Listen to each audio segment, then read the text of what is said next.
Hi, we are team CrowdReact, and we are now start our sales pitch. These are the events that we are going to deal with. You see the similarities between these events.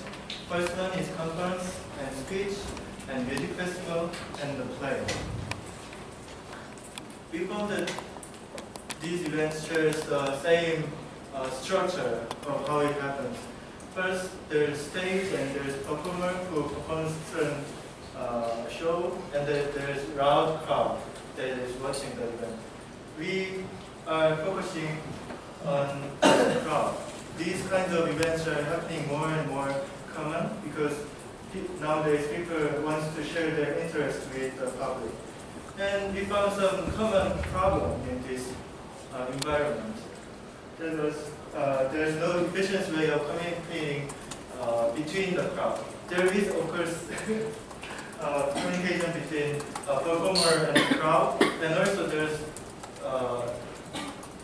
interaction between nearby audience because we can just talk to them. But there's no interaction between the mass audience event. We coined this term, the mass audience event, to call these kinds of events. And this is the type of interactions we are going to deal with. And for the example, we can already people are trying to communicate with crowd by using existing media like Twitter. In case you go to developer conference, and should see something cute like Python cookie in PyCon Korea, we tweet it on Twitter, and it spreads over the crowd in the conference room. But it's hard to discover others' tweet because we have to search and know the exact hashtag to see others' responses. And another example of collaboratively interact with crowd would be using Clap. But because it has only one dimension of, there's not much meaning in the clap. What you can do is just clap it loud and long, or just don't clap. So it's not that expressive. So to summarize, we can summarize it like this. While Twitter is expressive, it is not that real-time way of communication. And for the clapping, it is real-time, but it is not expressive like Twitter. So what we are trying to solve is make expressive and real-time communication for the crowd in such an event. So to summarize, we are going to, this is the problem we found. In mass audience events, attendees are difficult to share emotions with crowd in real time without distracting the event. And Jung will explain how are we going to solve this problem. So we have identified three main tasks in our project. So the first task is to share other people's reactions real time. Now we have explained this in introduction, but to repeat again. So we have experienced that we want to know what others are thinking in mass audience events. So we have to know, we want to share what other people are thinking real time. And also the second thing is we have to express and see emotions of other people without distracting those people. So, for example, if we want to know other people's emotions, but if that action is itself is a distraction and disturbing our experience, that would be pointless. So it has to be something like this. And the third task is to make a lot of reactions without putting much effort. Now, we have also realized that sometimes we want to reflect on what happened and see what was the most interesting point. So we have introduced this kind of feature that records which part was the most interesting one and share give the record of the emotion. Our solution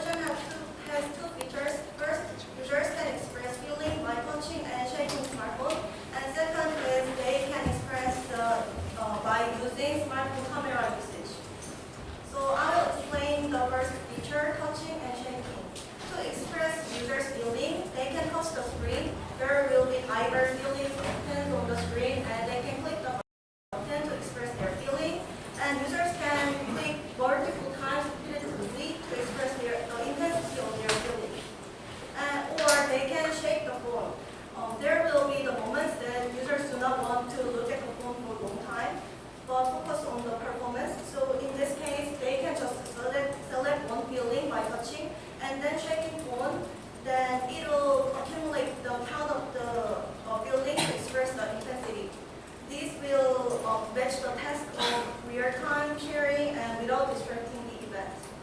Also, to share what others feel, we will show the graph and then users know mass audience feeling at a glance, and graph becomes archive itself. So this also matches the task of real-time and load without putting much effort. Also, we will provide the haptic alarm about your selecting feeling. If the amount of audiences express the feelings over certain criteria, we will give haptic alarm like vibration. So you don't need to look at your phone to check what others feel during the performance. So it also matches the task of sharing real-time feeling without distracting the event. Yeah, the second solution that we would like to introduce is to use smartphone camera. Like many people try to use smartphone camera when they see some like inspiring moments. So by making a timestamp for taking a picture or taking a video, like we can share the moment with others. That like something like the impressive moments with others. Firstly, we would like to introduce the record the inspiring moments. We can take a picture with smartphone camera, and by taking the timestamp from the smartphone, we can make a list like this. After collecting the timestamp data, we can like alarm to other people as we explained before. By when the like amount of camera taking moment is increased, we can like give a haptic alarm to our phone. And the other solution is to provide the graph of the camera taking moments. When the event is going, we can make a graph, and after the event is finished, we can make a star sheet sticker or make a comment so that others can recognize the inspiring moment with other people. Now we are going to introduce our plan. So first, I would like to introduce what person is responsible for what. And so we have 4 team members, and we have decided that everyone takes part in at least some part of development. So I and Eugene will do backend development, and Tisa and I will do front-end development. Also, we will take some part in user study and research as well for everybody. The only part that isn't done by everyone is design, where Jisoo, Dare, and Eugene will do. Now we are going to explain our plan for getting our crowds. So in general, we have identified that performing 2 kinds of experiments would be good. The first part is doing performances and doing experimental performances. So there are many dancing performance clubs such as Dancing Crew or Dance in KAIST. So our plan is to contact them and get permission to use our system on their performances and test our system. The second kind of experiment is experiment doing on seminars or talks. So there are various seminars in KAIST such as this one or SOC Colloquium. And this is kind of different from concerts because this kind of thing requires much less distraction. So we think this is a significant difference compared with performances. And we are going to perform the same thing, contact, get permission, and test on these kind of events as well. This concludes our presentation.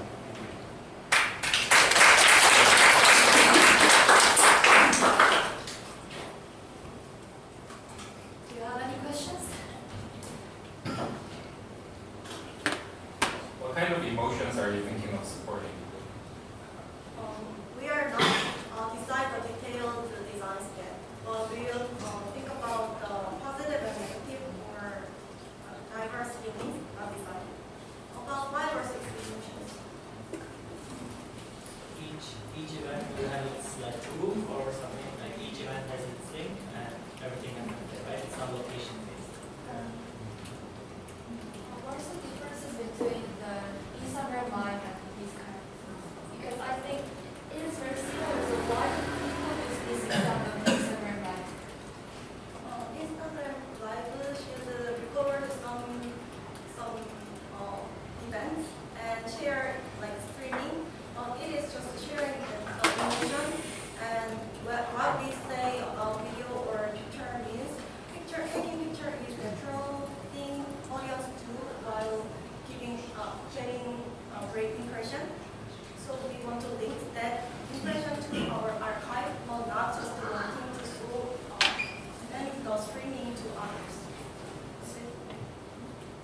So we think the difference is subtlety because this is kind of automatically recording that, okay, this person is doing this, so we think that this machine thinks this person is interested in this file. So then the recording person explicitly has to set everything on stream. How is your solution more expressive? Why do you think this is more expressive? Comparing to what? Comparing to copying, because I thought expressing means you can express more how you feel or you think. Yes. So I wonder, like, how does just touching and shaking my phone or like taking a photo can express more? With the clapping just means, I think that's great, okay, or something like that. There's only one dimension for the clapping, but if we have multiple buttons, we can share like angry or it's happy or more emotions through the multiple buttons. So I think there's more dimensions for that. Yeah. How could you distinguish the pictures that not contain such that emotional feeling? Like we sometimes take pictures to memorize something or as question about problems.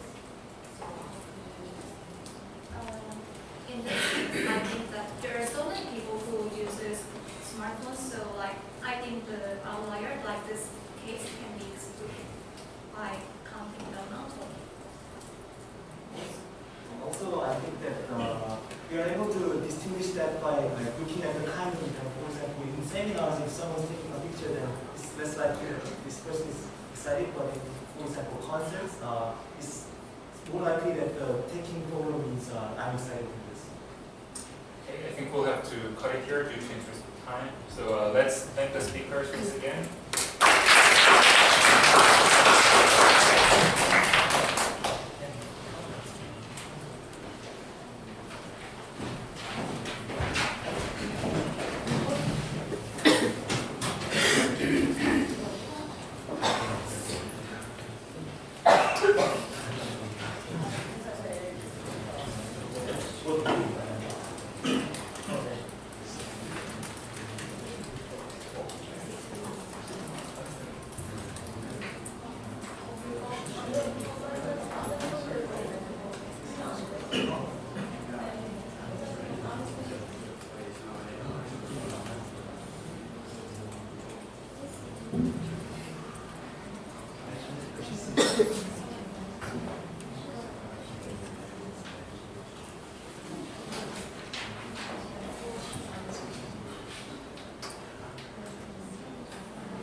Okay, you can start whenever you're ready.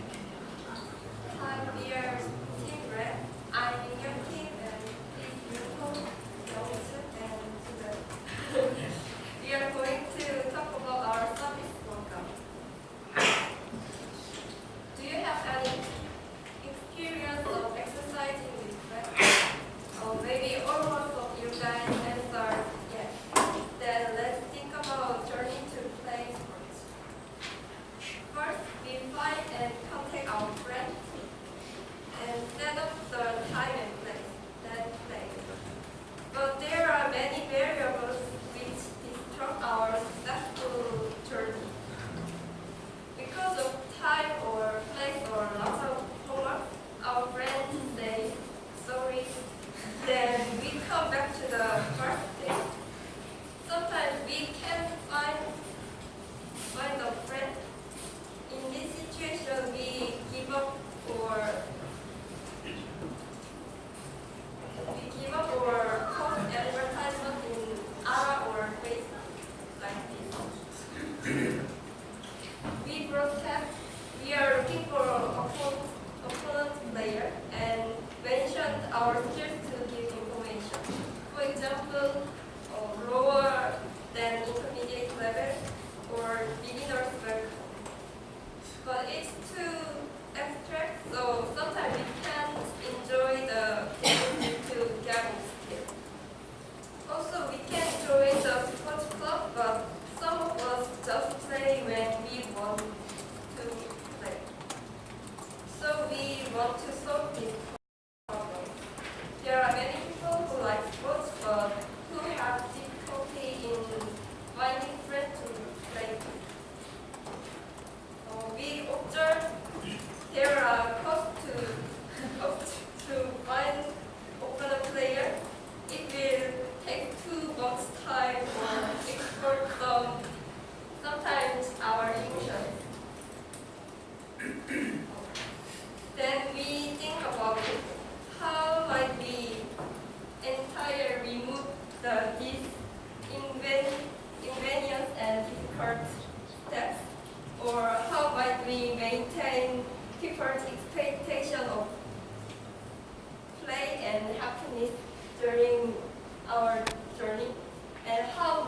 we make this journey like a game people want to play.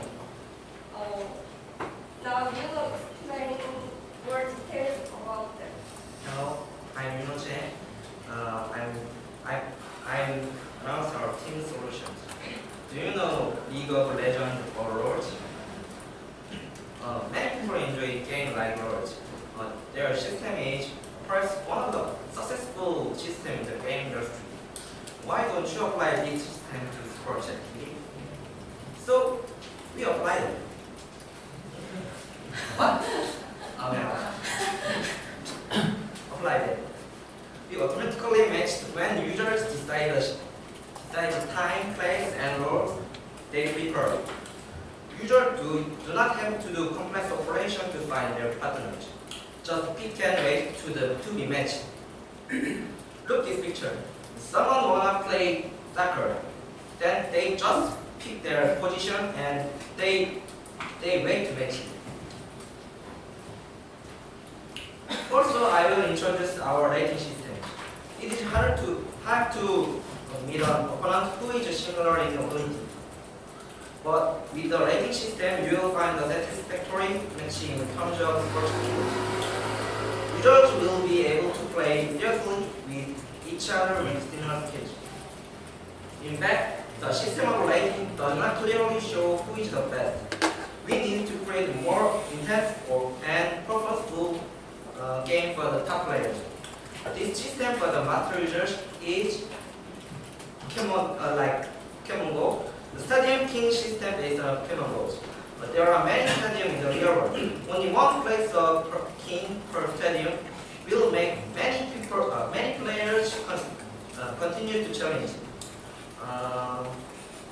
There are many ideas, but this is the idea we want to emphasize.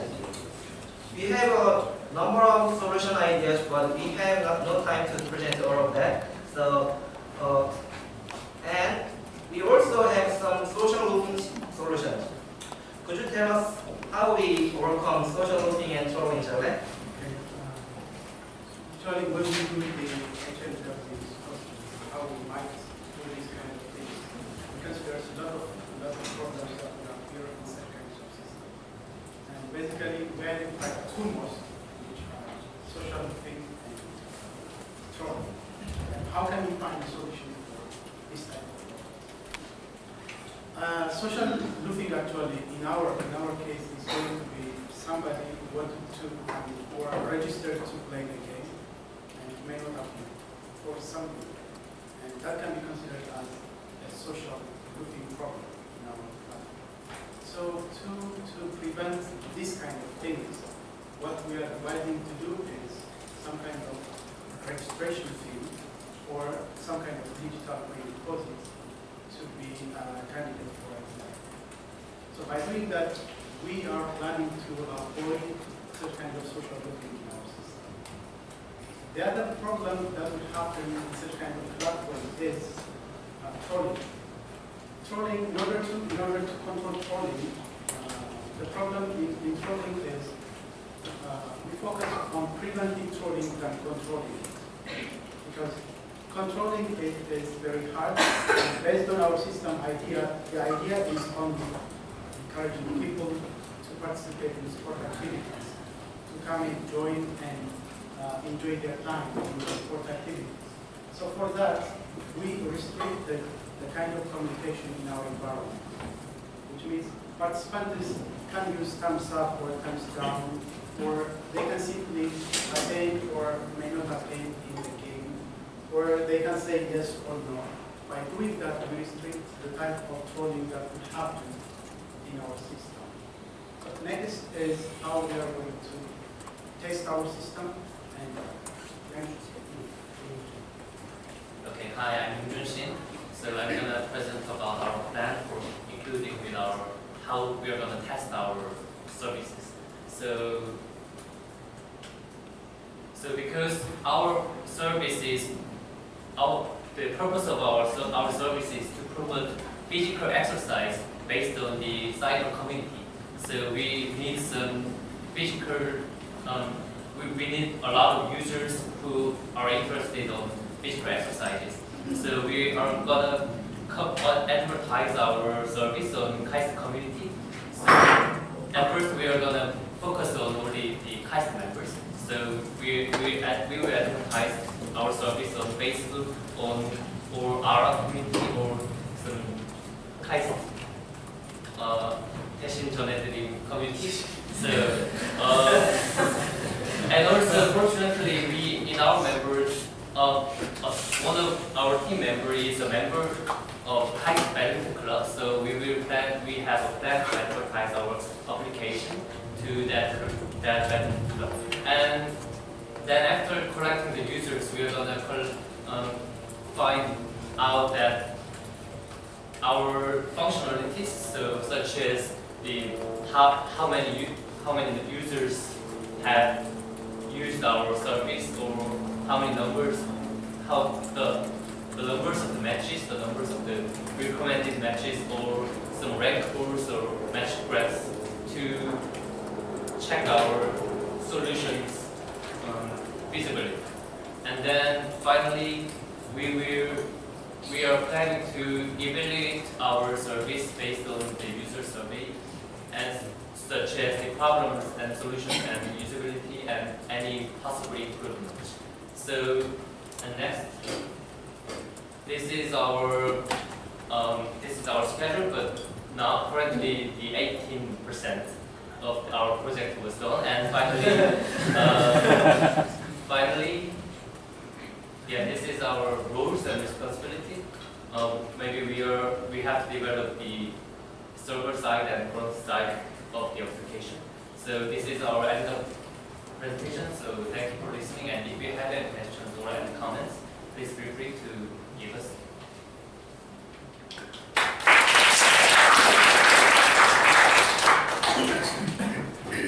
Any questions?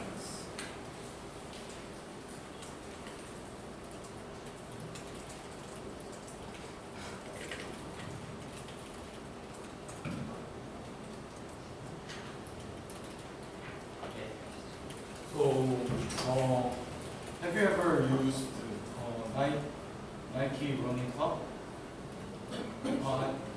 Nike running club. I think that application has a similar system with your service. So I think there are no differentiation between that. Yeah, that's a good comment. Maybe we can check later, but we've not known that system. But actually, we searched some community to promote physical exercising, but those services almost of those services doesn't include some recommendation, the match recommendation. So we are focusing on those kind of match recommendations, such like the Pokemon Go in maybe at first in the KAIST community. So yeah, later we are going to check some differences between that system. So thank you for the good comment.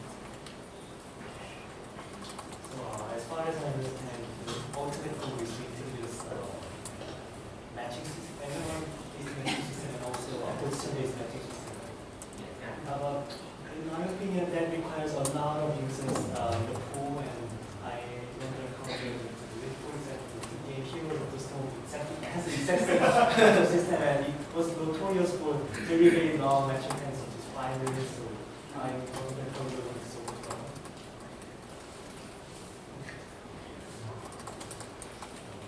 So actually, we hopefully we hope as many as people in the badminton club uses our service.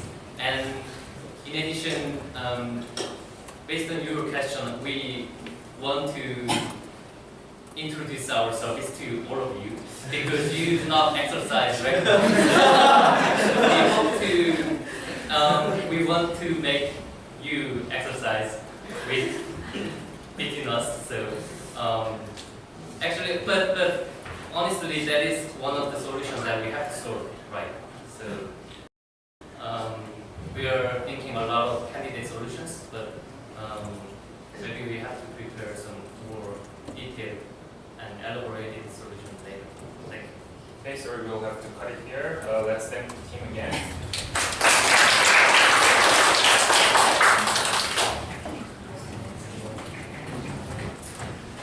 Okay, moving on to the third team, and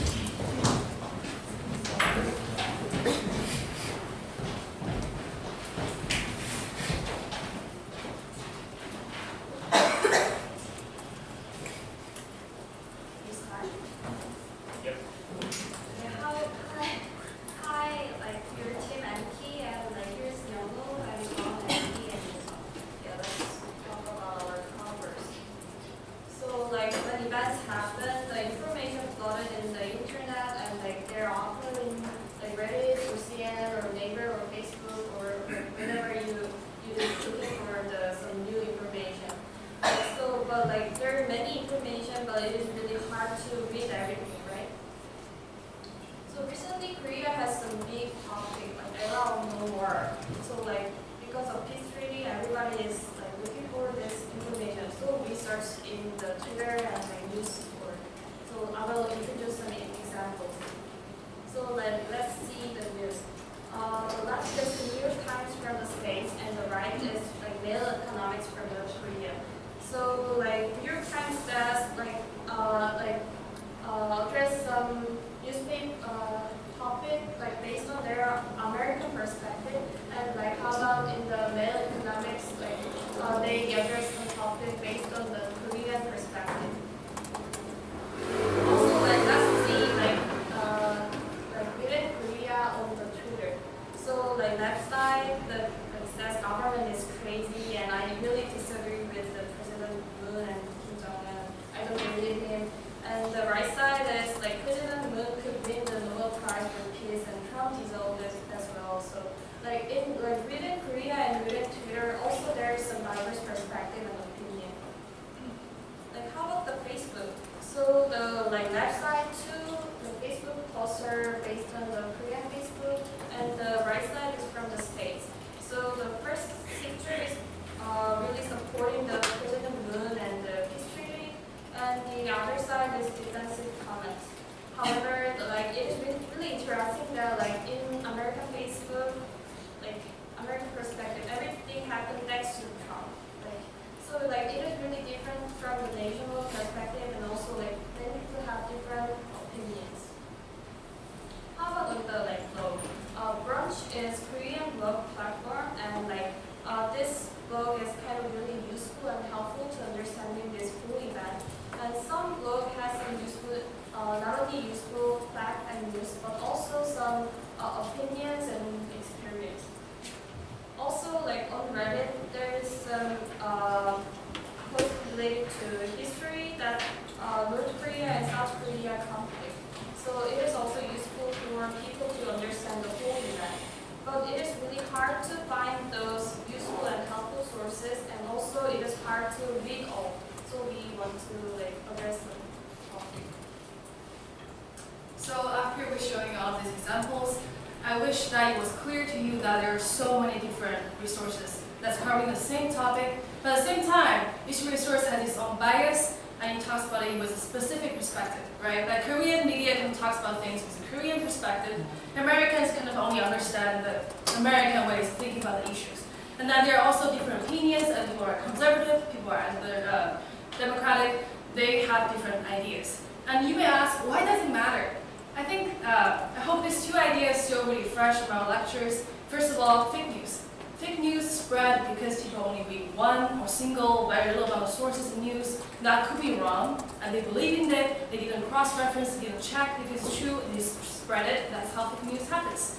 And then filter bubble, that's exactly what happens when you social media, right? If you are active Twitter users, you may realize that as you use it more, you get to see opinions and ideas that are similar to your perspective, your political standing, and your ideas, right? So we thought about some potential ways that we can solve this problem. It may sound ambitious, but bear with us. We think in order to solve the fake news, just to address it, we should have as much as diverse as possible information posted side by side to present to users. right? So you don't just read a Korean newspaper, but at the same time, you also see how American people talk about this, how people who are conservative talk about this, how does it influence North Korean people's life, how does it influence Chinese people's life, right? And the second time, to address the issue of filter bubble, we want to use the crowd instead of machine learning. Right? Nowadays, you may ask, why do we just use machine learning? Why do I just search on Google? It's because they use algorithm to really show you, to present you things, right? So instead of giving you more biases, we think about using crowd, which means everyone else here. Because you already have contacts with certain sources, certain information.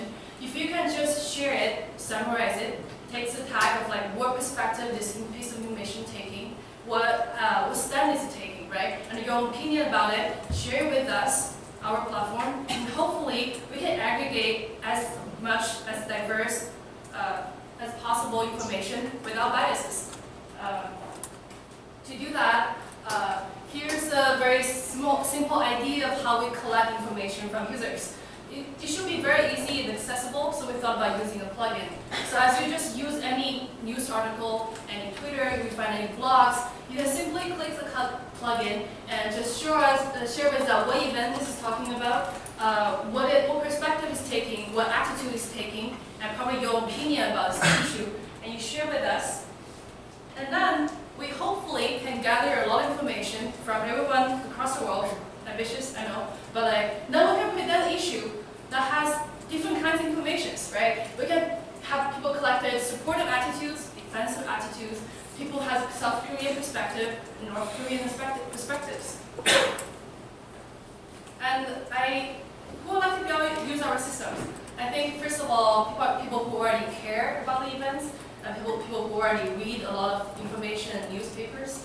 And then also people who are just curious about what the event is about, and they actually are open-minded, they are aware of filter bubble, they are aware of fake news, and they want to have different perspectives and different understandings. And then also people who love to share information. We already have that kind of friends who always share stuff on Facebook. What about just share it to a bigger audience and share it to like everyone across the globe? How do we find them? I think we can find them easily from like the very active discussion systems, such as the comment section of news platforms, also social media platforms. We can probably do some more prototype of how our system's gonna look like, and share it on these platforms and reply, hopefully to attract people. Our plan, yeah. Luckily we all have engineering experience, so we're just going to be hopefully help encourage each other in each phase and all different kind of roles. Q&A.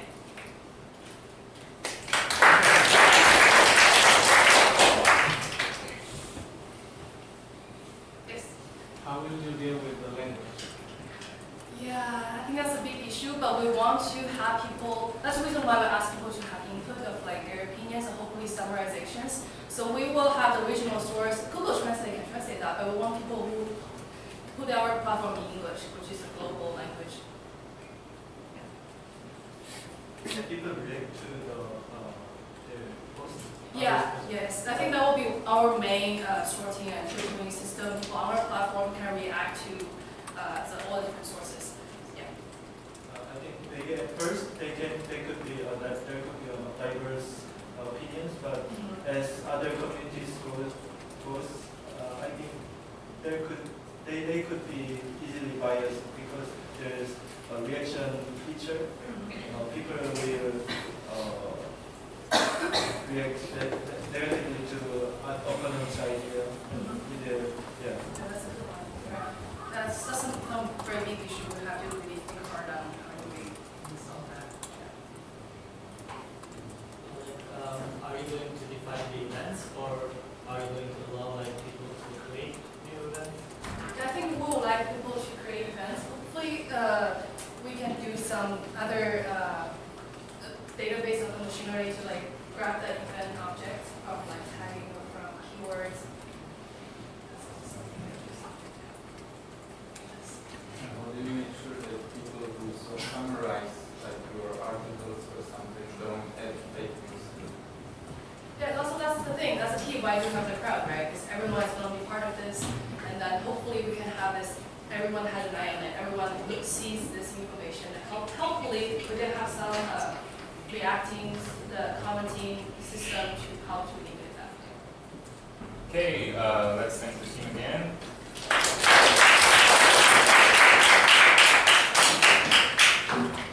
Okay, moving on to the next team. Together.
Hello, we are recorded together, and I am today's presenter, BT, and there is another presenter for today's CW. First, this is our index contents. We will explain why we came to notice this problem and the task to solve this problem, the solution to the task, and finally, the individual goals and plans for our class. Please read this English article. Could you understand the yellow highlighted sentence? Maybe it's very hard to understand. Yes. We can easily find out like this sentence when we are doing study or with some paper required on our lectures like this. Do you remember the fear of being there? Yeah. So it's very hard to understand when you're studying alone. How about this one? Could you understand that red soccer character? We can easily find out this writing when we are studying other lectures. So it is also so difficult to ask these tiny questions that what does this mean by using KLMS or other platforms that we already use. So when we face these different materials, we need to communicate with others and solve problems together. But we usually read these papers or textbooks on offline, so Q&A and discussions could be on the online. So we should go to the online when we have questions. Here are some online communication platforms that you already know. Do you know what is this platform?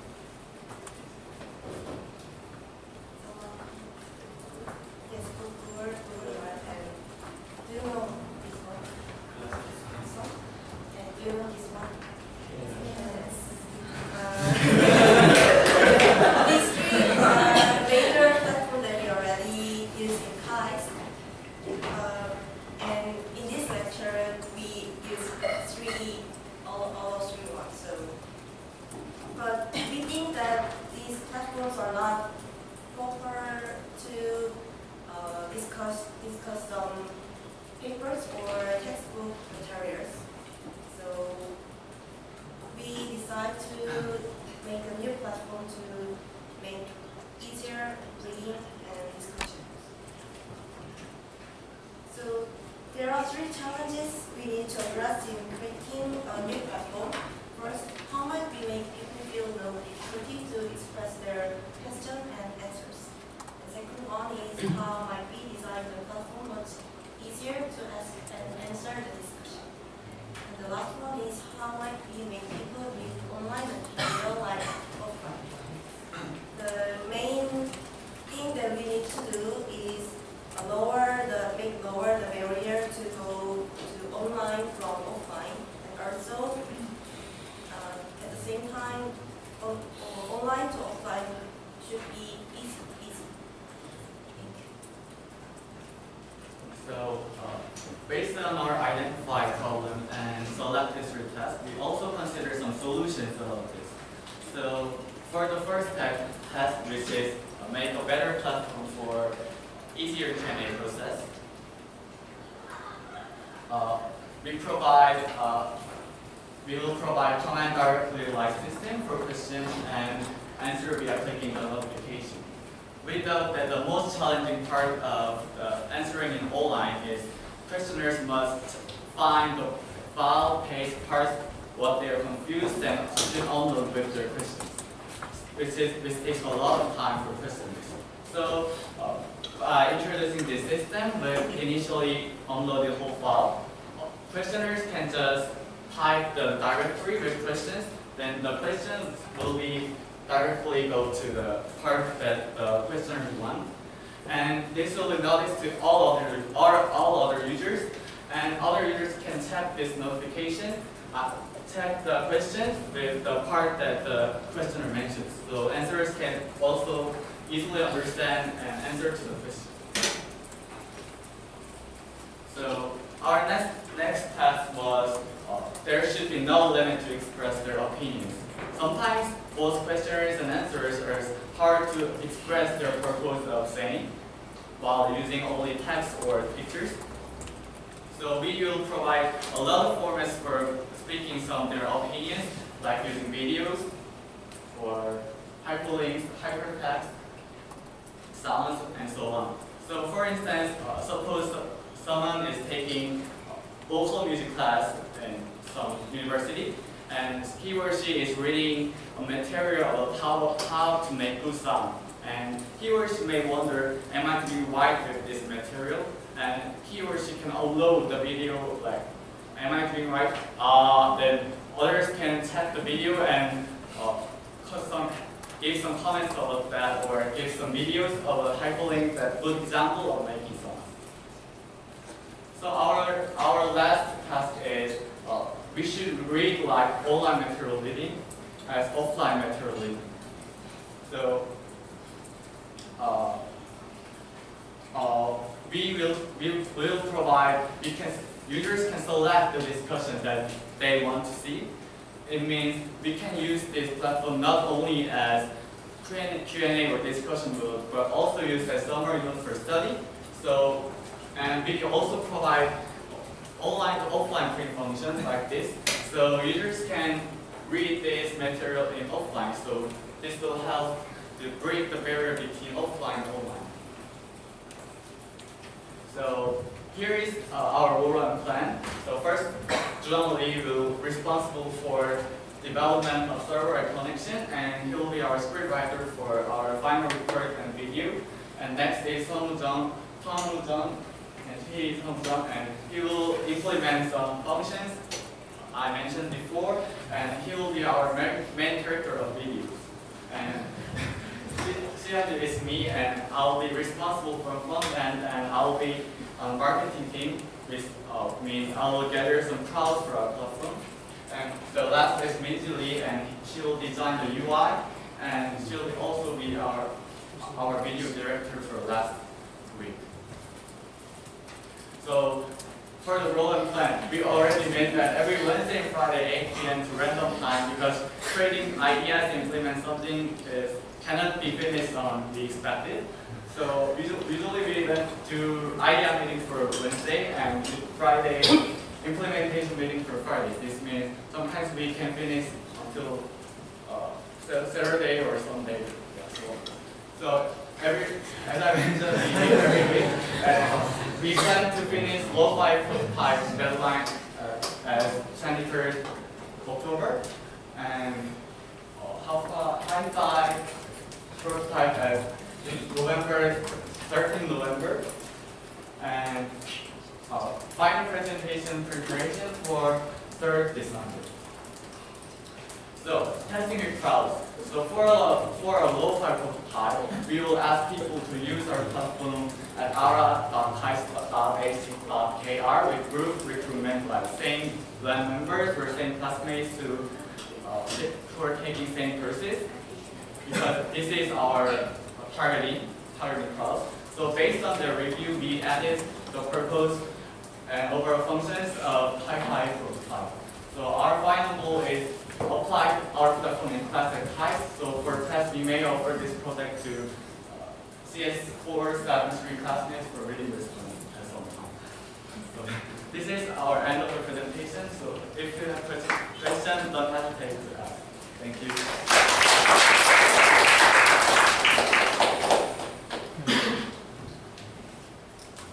Any questions?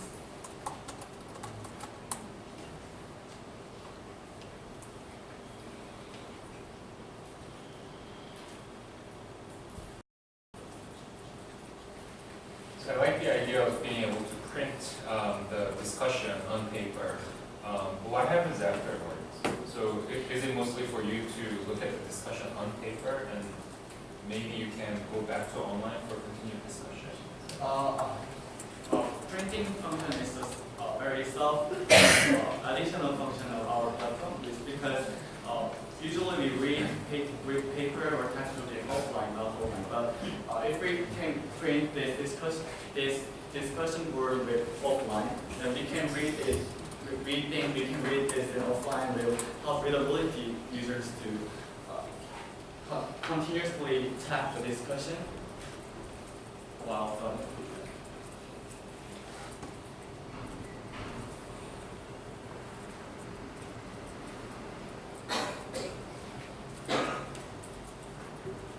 Any other questions?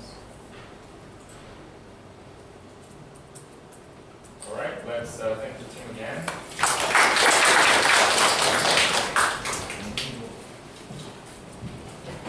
Looks like ARA will be full of CourseCollab projects later this semester.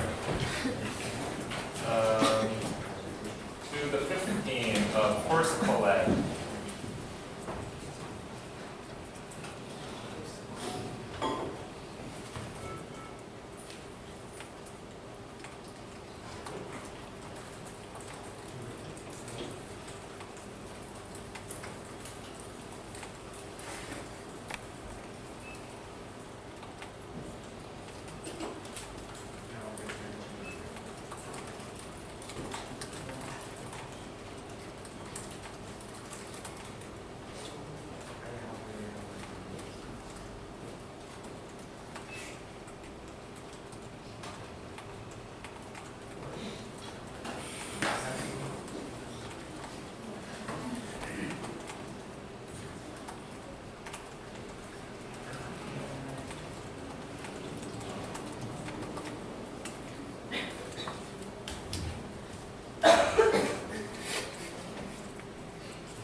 Hello everyone, my name is Gabriel, Mobile Student Learn, and we're going to talk today a little bit about CourseCollab.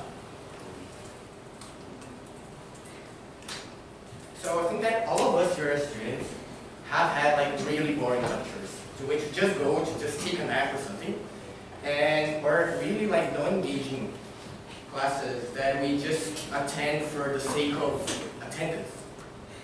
Or those slides that are really bad, they're not concise or complete, and we cannot make any sense of it. Or homeworks that don't actually cover what we actually use in our future and our professional life. Professors work a lot, right? They work like 60+ hours a week. They have to divide their time between meetings, student advising, teaching, research, and they don't actually have a lot of time to improve their course materials and create new courses. Also, professors, it's impossible to be expert in every area. From time to time, they need to get input from other professors. And another problem is that a lot of professors are not motivated to teach, right? It's not their passion. A problem with education is that, unfortunately, universities and professors do not have the same resources across the world, right? So, that even happens inside universities. Different departments have different resources, for example, humanities and engineering. And this inequality actually results in inequivalent education across the world. So our solution will be CourseCollab, a web platform where professors and TAs are able to work collaboratively on course materials, course material creation, share their own materials, and receive feedback from a diverse set of professionals and students.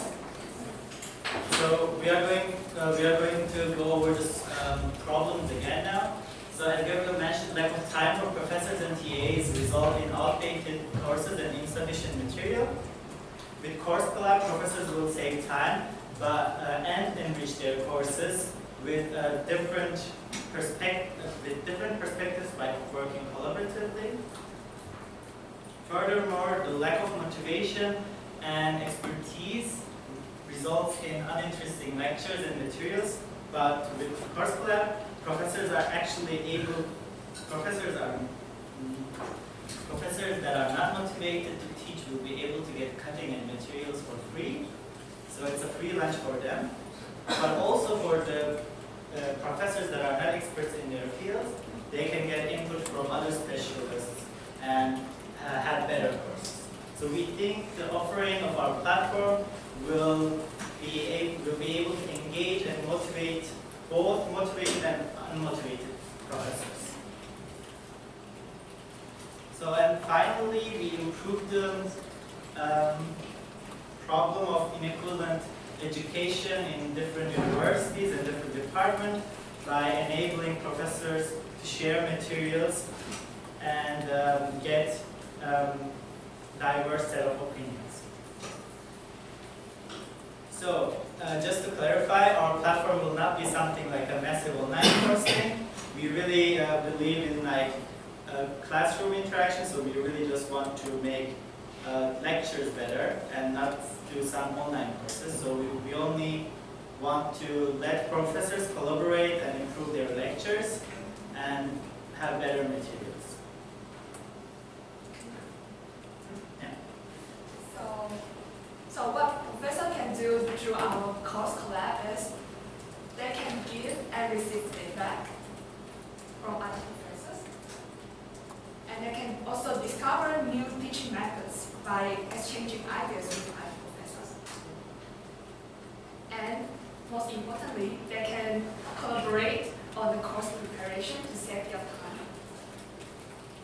And also, for the professors that want to access to course materials from other professors, they can also do it.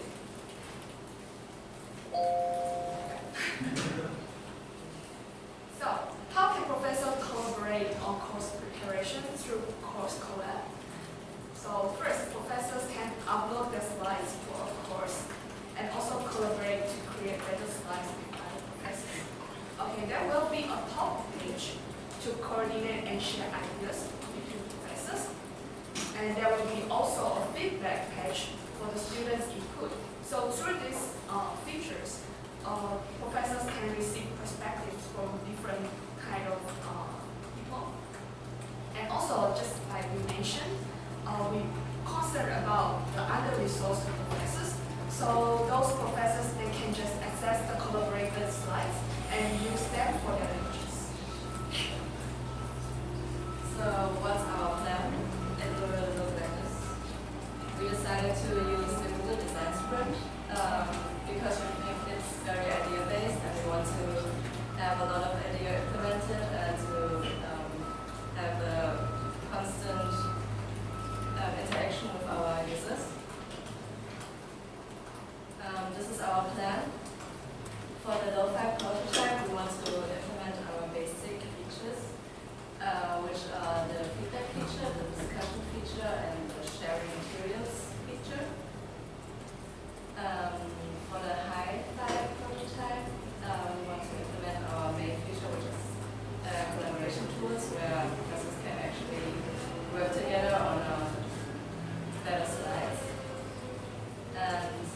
that, we hopefully have found some users to test with, like users and students and professors.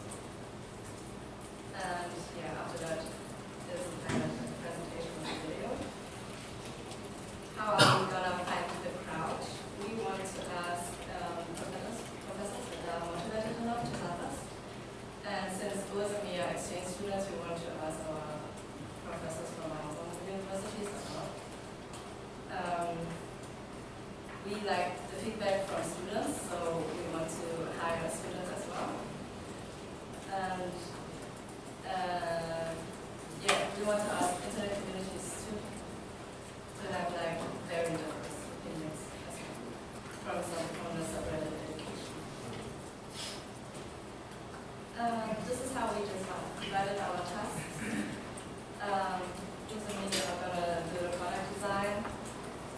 3 of us are gonna do the UI design, and other 3 are gonna do the implementation. We are all gonna find the crowd, and the testing with the crowd will do. So, do we have any more questions?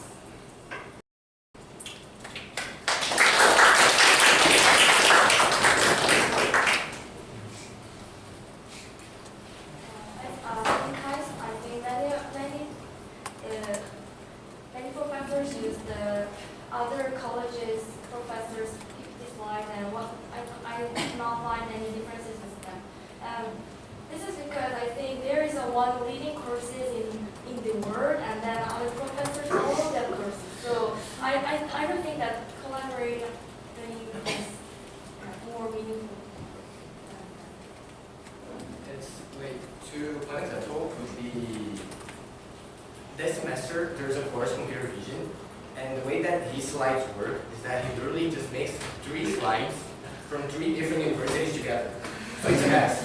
The notations are different, and you don't know what to do with them. So first of all, by collaborating, you can actually do good slides together, and also it's actually good to get input from other people. When you're doing slides, even though they're good, you can get like slides from the best professors, you can also give your opinions and maybe implement that together. Just work. And my second question is that if professors have no time to make them slide, then does that they have time to collaborate to make them? So like not everyone needs to collaborate. So as long as like motivated people collaborate, who makes the time for it, it's okay. Then other people can also just use and like have free lunch. So we don't have problems with like loafing in that regard. As long as some people collaborate and create something, not everyone needs to join that. In your sample, that professor seemed to be not motivated to make per slide. What will motivate that professor to use this, for example? He seems like a non-motivated person to teach. Why he will use this? If he's not motivated to teach in groups and actually work together, he can get good materials. But there are also professors that are motivated in teaching. There are the 2 parts. So okay, I see that maybe it will improve the already motivated professor to use it, but in the other spectrum, how will it change those unmotivated professors? Like they don't need to do anything, right? They can just go and have like a well-designed and well-thought-out lecture and just download it. Instead of doing something really bad slides because they don't want to do it correctly, they can get really good ones. I think teaching itself is kind of hard, which is totally dependent on individual person. So when you combine different perspectives, you think you could make a sound presentation? Yeah, I think that would be the greatest challenge. Like how to like make everyone give the same lecture. Like that would probably not work. But it's like maybe we still need to think a lot more about it. But we can have like smaller capsules of modules that people can just select, or like allow like forking and have different versions of the same course or something like that. But yeah, you're right. I think that's the hardest part. I think because we really value like diversity,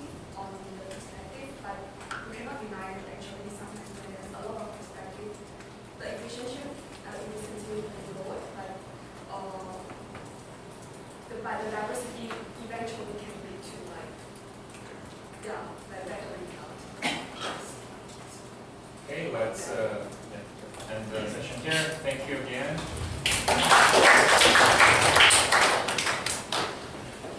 Final theme of the day. I don't know how to read that. I know the board.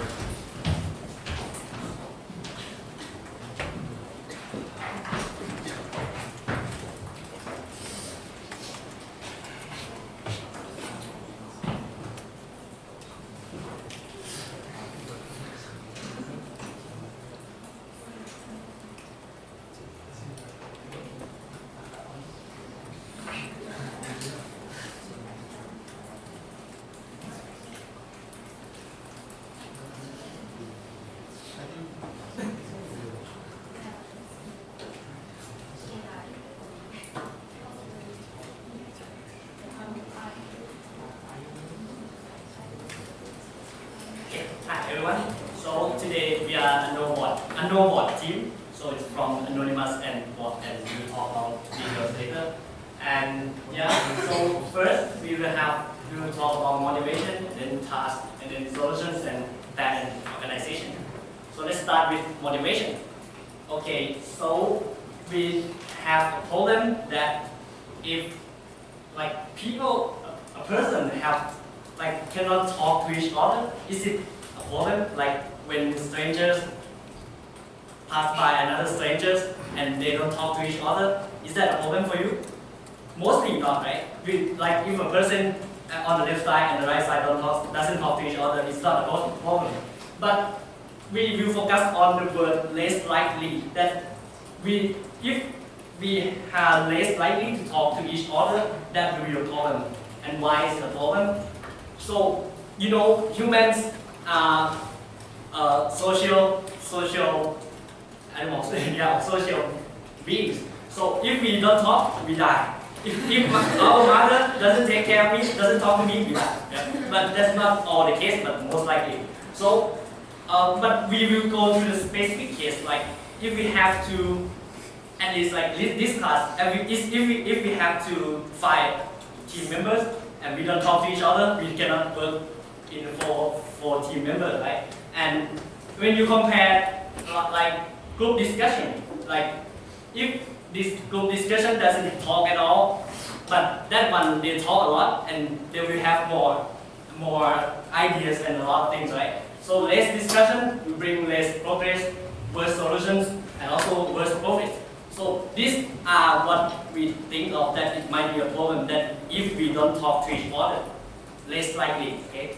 So, and one more idea, do you remember about weak tie that Professor talked about? Yeah, it means just that acquaintance, like strangers that we just know not a long time, will be more influential than like close friends, because they are from broader views and have more difference. They are society common ground. So that is our thoughts too. That it might bring more. We will just compare that.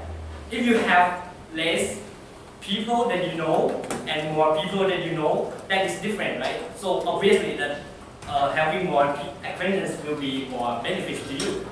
And also, if you change your habit a little, like you will have no fear.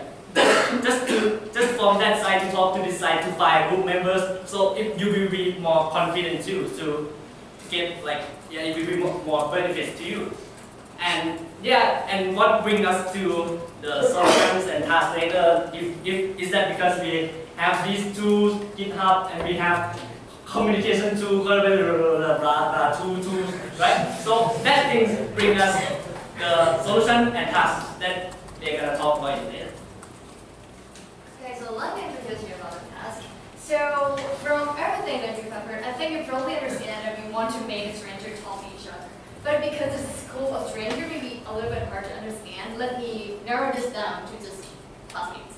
So let's say you're in class, and then someone in class just catch your attention for whatever reason. Would you have that courage to just go and say hi? Well, I think a lot of people wouldn't. And let me tell you, even though you would, well, it's not going to be comfortable for another person. And if you're not agreeing with me, let's say I have a report here saying it's not okay to just start talking to people you don't know, which is researched by And so now you've got like two conflicting information. That it's good to talk with strangers, but it's not good to just start talking with strangers. So then what do we do? So yeah, we find another way for strangers to communicate. So, well, because face-to-face communication sometimes is just, too awkward. Even though we are classmates and stuff, but we don't really know each other well. But the reason why we don't use other social networks is because we don't have those kind of contact information as well. So let's say even though you change from saying hi to can I have your Facebook, well, you are not going to escape from this situation. And well, so that is something that we want to solve. And also we have to get rid of the fear that restrains people from talking to each other. So let's say even though we have the platform, but then people don't just start talking to each other, well, that's going to be a problem. So let me tell you what people usually think when they want to start a conversation with other people. So they think that I'm weird. Oh, well, my friends make fun of me, and I'm just start talking to people of opposite gender. Or what if he doesn't want to talk?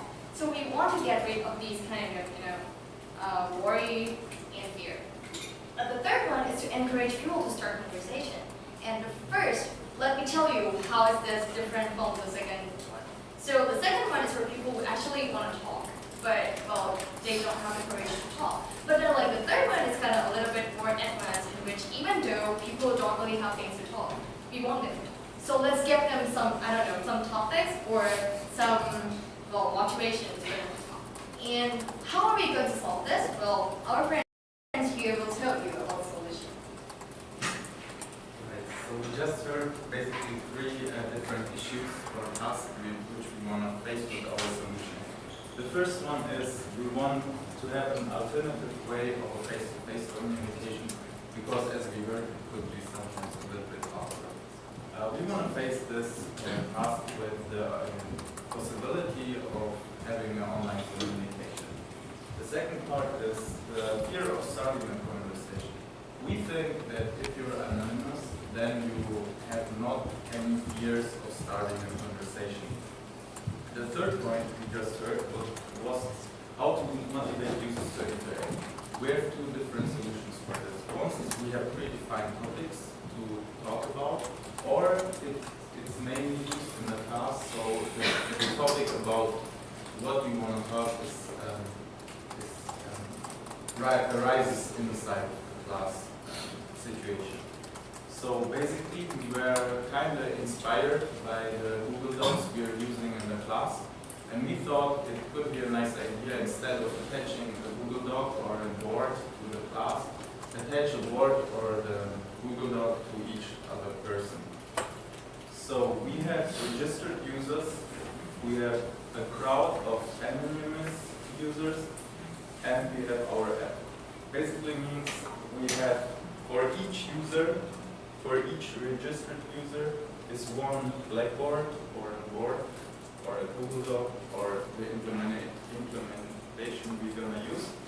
Then through the internet, avoiding the awkward face-to-face communication, and the anonymous users who can comment or ask questions the users they know.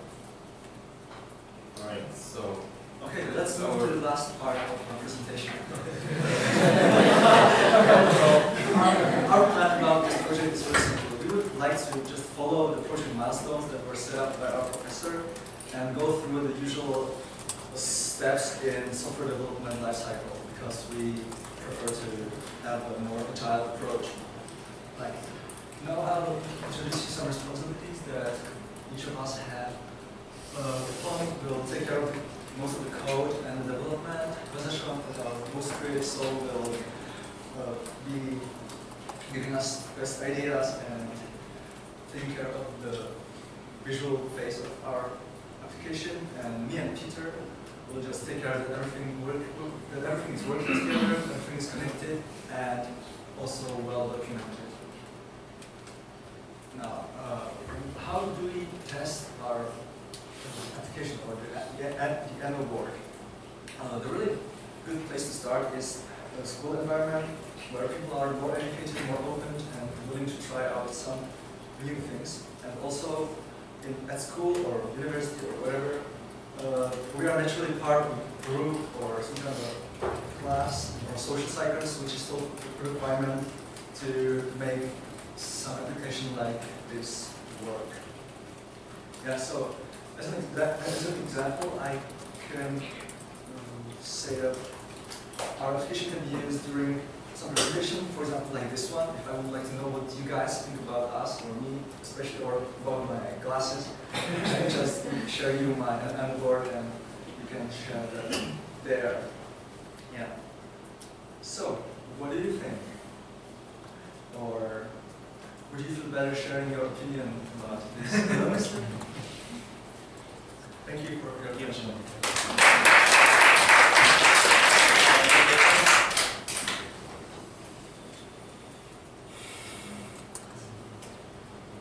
Do you like talk to people anonymously?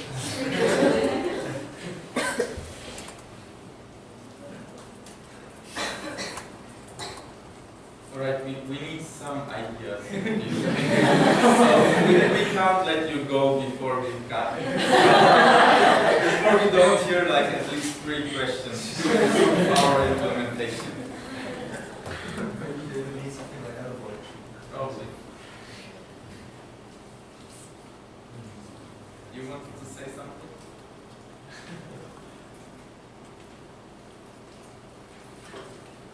Alright. I think it's really culture. There's really a cultural difference in talking to the. Yeah. I heard that when like 80s in Korea, people are more likely to talk to the stranger, and nowadays it's not the case in Korea, at least. So yeah, I think maybe you can figure out why back then people were talk to strangers. And nowadays, use some more research. But also the issue about like aggressive comments. I thought you were going to talk about that. Like, if someone anonymously like talk in negative way too much, that's also our problem. That we will like have also the same thing like social target that we have likes and bad words that like that, and we will implement it and take care of it too. That's the problem. I think define the user is really different because if we set the users to really anonymous people that who live in another country like that, then people will not like to use that. But when we choose the users to the same classmates or something, that people will like to talk to anonymous. I guess actually our target group is more like people who actually have some connection with each other. Like people who are working in the same company or people who are studying in the same class. So maybe you're thinking of maybe making the contact information for like those part as like a closed group for like only people who are registered in the same class or anything like that. But you don't actually have a concrete design yet. And one of my class has the Facebook group to make the Q&A like that. And then in that group, anonymous classmates talk to each other, and maybe this can be a solution.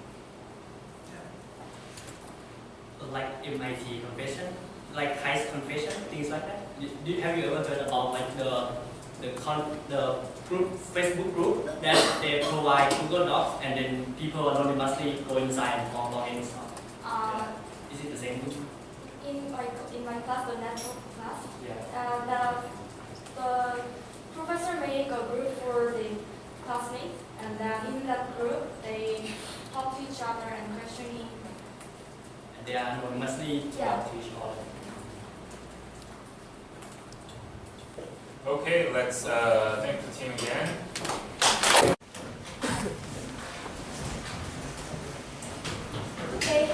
Hello, we are this team, and today we will talk about campus event sharing service. I recently did a volunteer so many interesting seminars in KAIST through the announcement of Professor Kim's. And then why didn't I know about this information? So I opened the KAIST mailbox and checked the mail that I didn't read. And surprisingly, there were 3 emails about the seminar information that I'm interested in. And when I checked the date to participate, all of these are all already finished on September.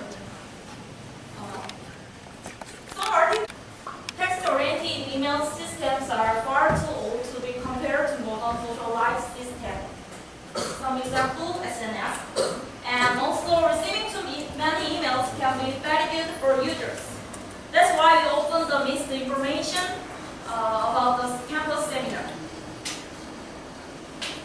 Also, according to our survey, 94% of students say I couldn't attend the campus event that I was interested in because of the lack of announcements and advertisements, and there were no one to go with them. We think it is dangerous for students to miss the valuable chances that we can get outside of the lectures. Our problem starts here. How can we cast the campus event effectively? We think social computing is more effective than analyzing and recommending using deep learning because campus member wants to real specific information that can I really understand this seminar, or can I really get the performance real experience, or anything else? We want to solve it through viewing each other's participation and sharing their information and about the seminar or anything about the seminar in our service. Okay, here's our identified test. First test is that how might people share the schedule and how to prevent unnecessary information. Basically, we need to think about the methodology about how to share schedules. Since it is a system that induces a large number of participants for the events, it is very necessary to consider what factors are required for information sharing. Just poster, just text, or both of them, or any other thing. Also, as many users can post, malicious and unnecessary posting can occur. In social system, we have seen shown in previous reading response that malicious user behavior can impair the system's purpose. It can make the uncomfortable experience to users to use reliably. Therefore, we should think about the malicious behavior handling. Second thing is that how might we recommend the events to people? From user's perspective, it is very important knowing how helpful this event is for user. Also, user wants to recommend and share the event to others for successful event. Amazon and Netflix provide enough information for users to use the service through the recommender system. Like recommending Amazon books or video contents on Netflix, we think the system that recommends in-school events will be very effective in providing this service. Last task is how might we be led to voluntary participation of users. Inducing voluntary participation is essential in nature of systems that recommend events and share information about events. We have been told through the interview said without monetary reward, interview will not leave the reviews for others. In addition, other interviews said that if many students participate in the service, I will also participate actively. Their comments help us to understand why it is important to encourage voluntary participation. Since there is no monetary reward, it will be a great challenge in this project. So, how might we share the schedule and how to prevent unnecessary information? Basically, more users can register event schedules.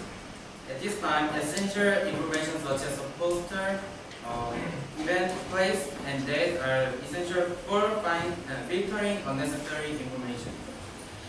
And all users can freely modify the part if there is wrong or missing information.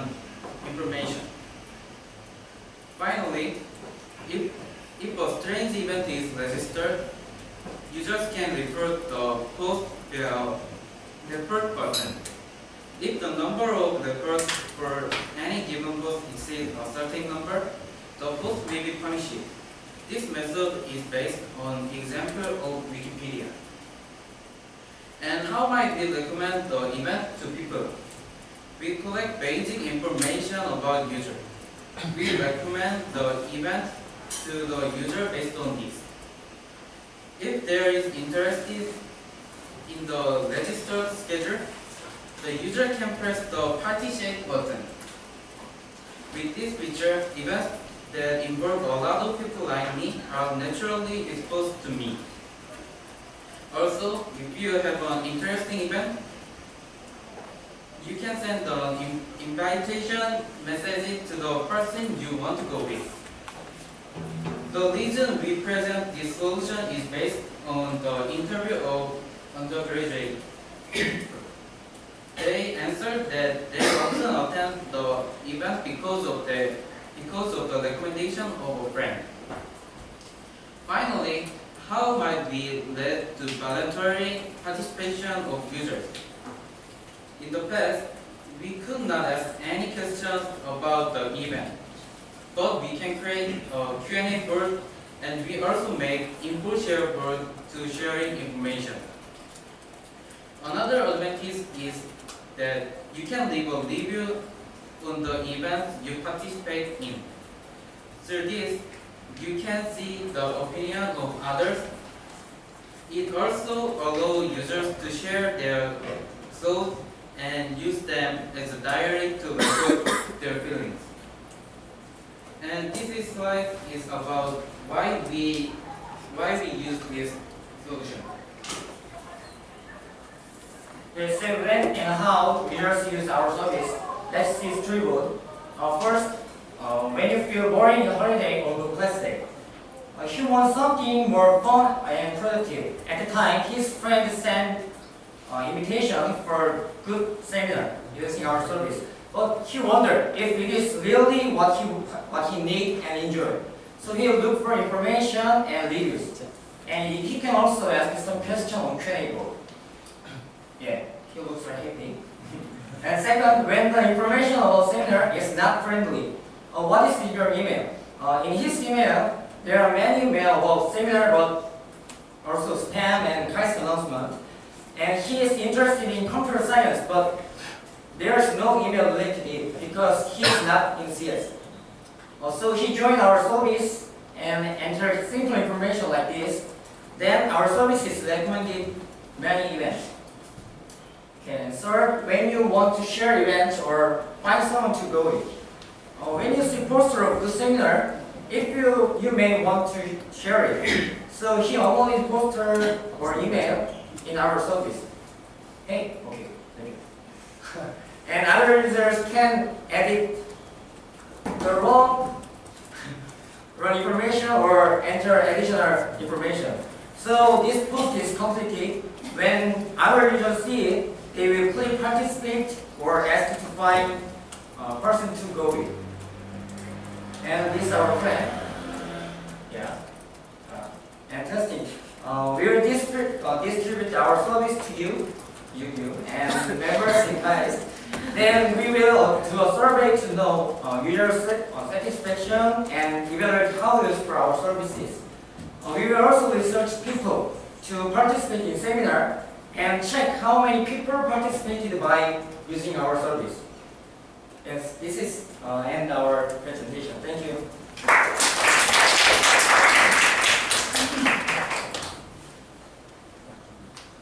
Time for some questions.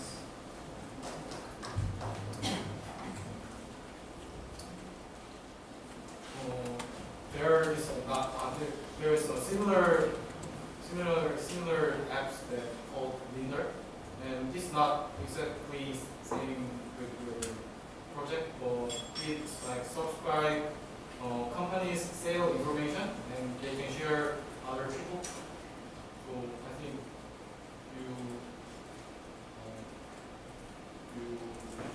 what's your difference between that application and your I don't know about the specification, but it's clear that we have the problem, we cannot notify the very useful seminar or something in school events.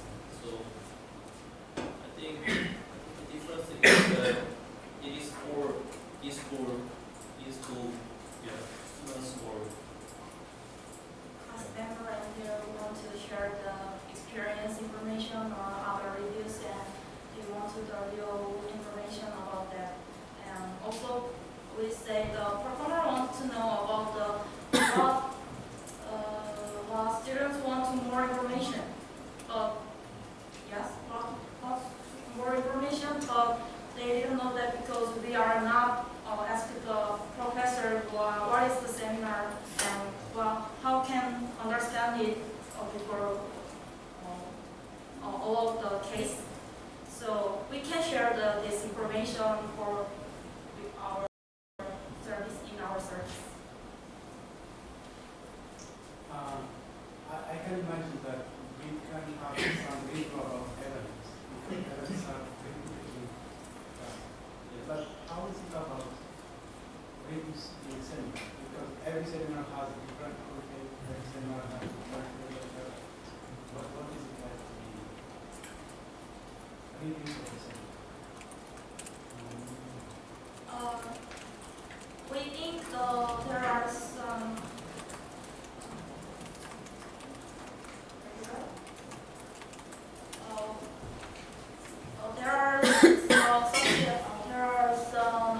regular seminar or regular campus events like do you know the running in KAIST events? Yes, it's also regular events, and some people in KAIST didn't know that and want to more the information about what is the reward to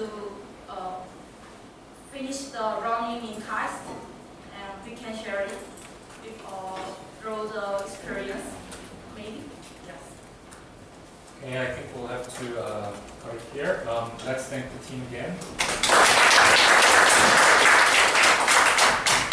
Okay, moving to the second team.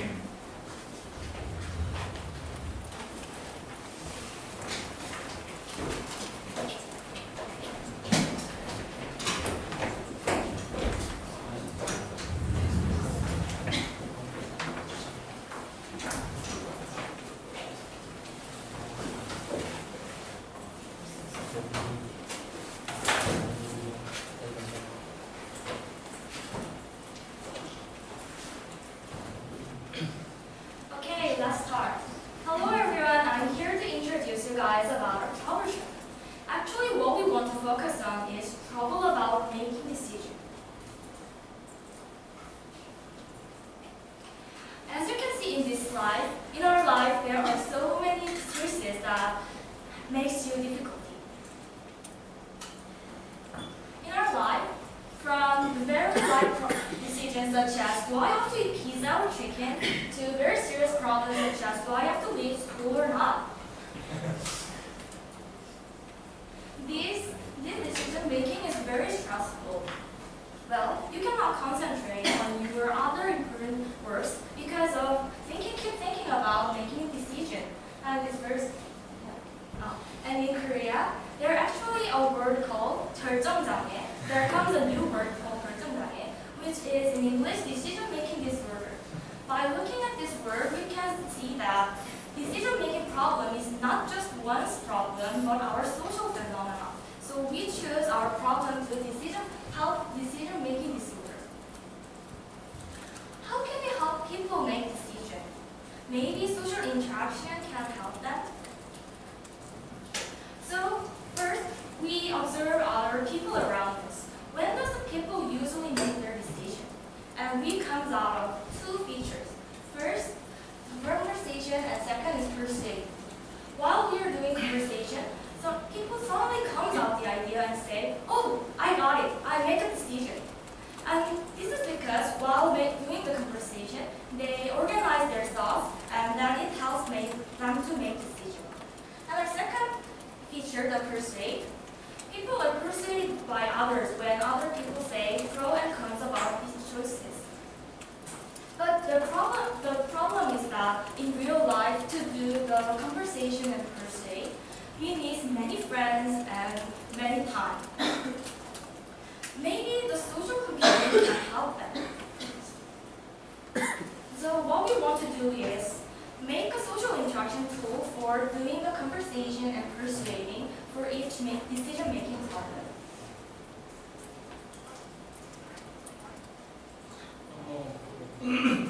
If someone uploads their problem with binary options, other people can vote between them. For example, someone had difficulty with choosing chicken or pizza for dinner and uploaded their problem. Then other users can see that problem and vote for it. If user wants to vote for chicken, swipe right. Otherwise, swipe left. After voting, users can see real-time results for that problem. From now on, I will call voting users as counselor and problem uploader as counselor. Counselors can use opinion board to write their opinion. For example, if you vote for chicken, then you can elaborate your reasons like BBQ chicken is on sale now. Using opinion board, counselors can make social interaction between themselves by constructive discussion. By reading these opinions, counselors can get proper reasoning for each choice. Counselors can ask more questions of counselee by using Q&A board. For example, counselors can ask counselee like, what did you eat yesterday? By using Q&A board, counselor and counselee can make some conversation. Through the conversation, counselor can understand counselee's circumstances and advise them more precisely. Counselee can organize their thoughts, which is very important for decision making. As a quality control perspective, we will use batch system. For example, if counselor frequently asks counselee questions,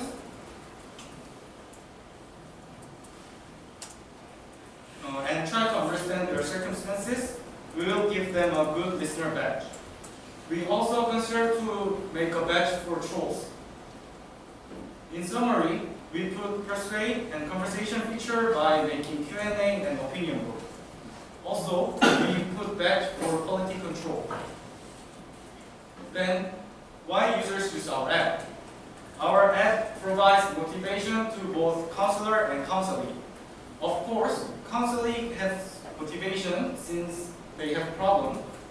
And also, counselor can feel like joy when counselee acts as they wish.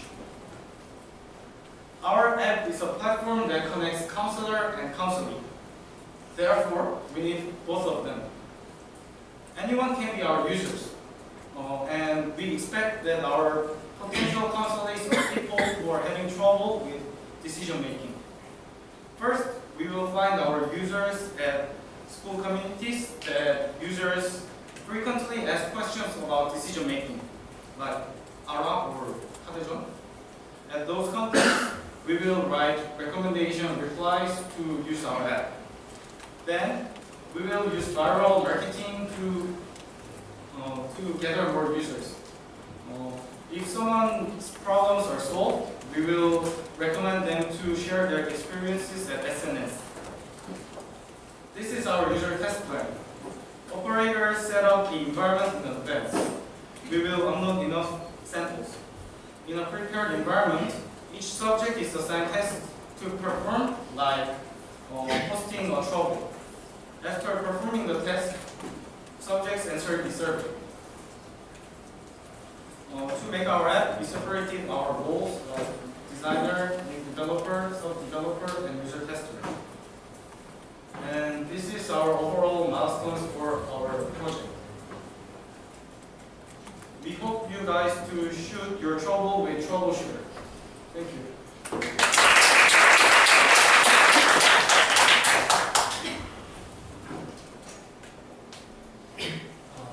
Are you guys,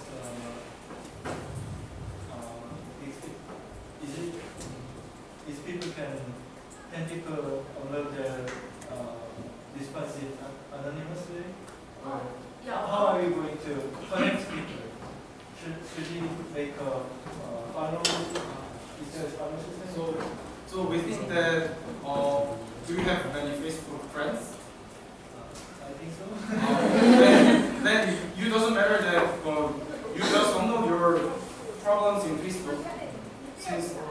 other users can reply your problems, but I don't have many friends, so like me, if someone has some friends, then anonymity will be good for their solving problems. So okay, what his point is that it is an anonymous system that acts like a board. So anyone can upload it. There's a single lone board of the GomIn. Yeah, like that. And any other questions? How can you control some users who are like to advertise their products? Oh, maybe that's a key point. And maybe we can make advertiser badge and ban them. Thank you for your idea. Any other idea? Is there any registration system like someone has to sign up and log in and they post or understand post in the system? I mean, is there any like I have to be a registered user? We have to register for the system. We are thinking about the Facebook login system. Just I mean, if there is any registration system, is there any specific position like counselor and counselor or anyone can use both? both. You can use really like just a single anonymous board. Any other question? If it's a single big board, then how are you going to match the decisions into counselors? For example, some counselors may be interested in some kind of decisions, but not interested in some other kinds of decisions. Oh, we're considering that making a hashtag for the decision and maybe What are you going to do to guarantee the short response time and at least one response? What are you going to do to make response, make people response as soon as possible? maybe that's one of our key points. We will think about. Okay, that's it for the second team. Let's thank them again. Okay, moving on to the third team, GradBridge.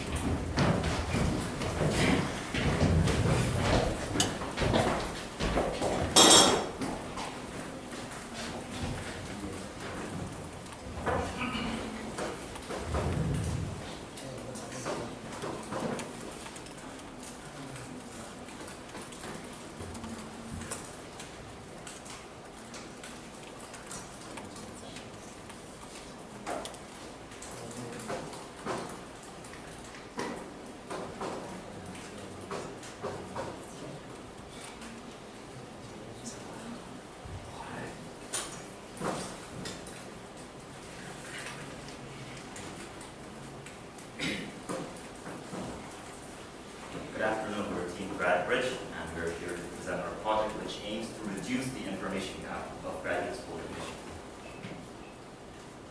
So when it becomes the period for graduate school admissions in KAIST, just like 1 month ago, applicants become very busy.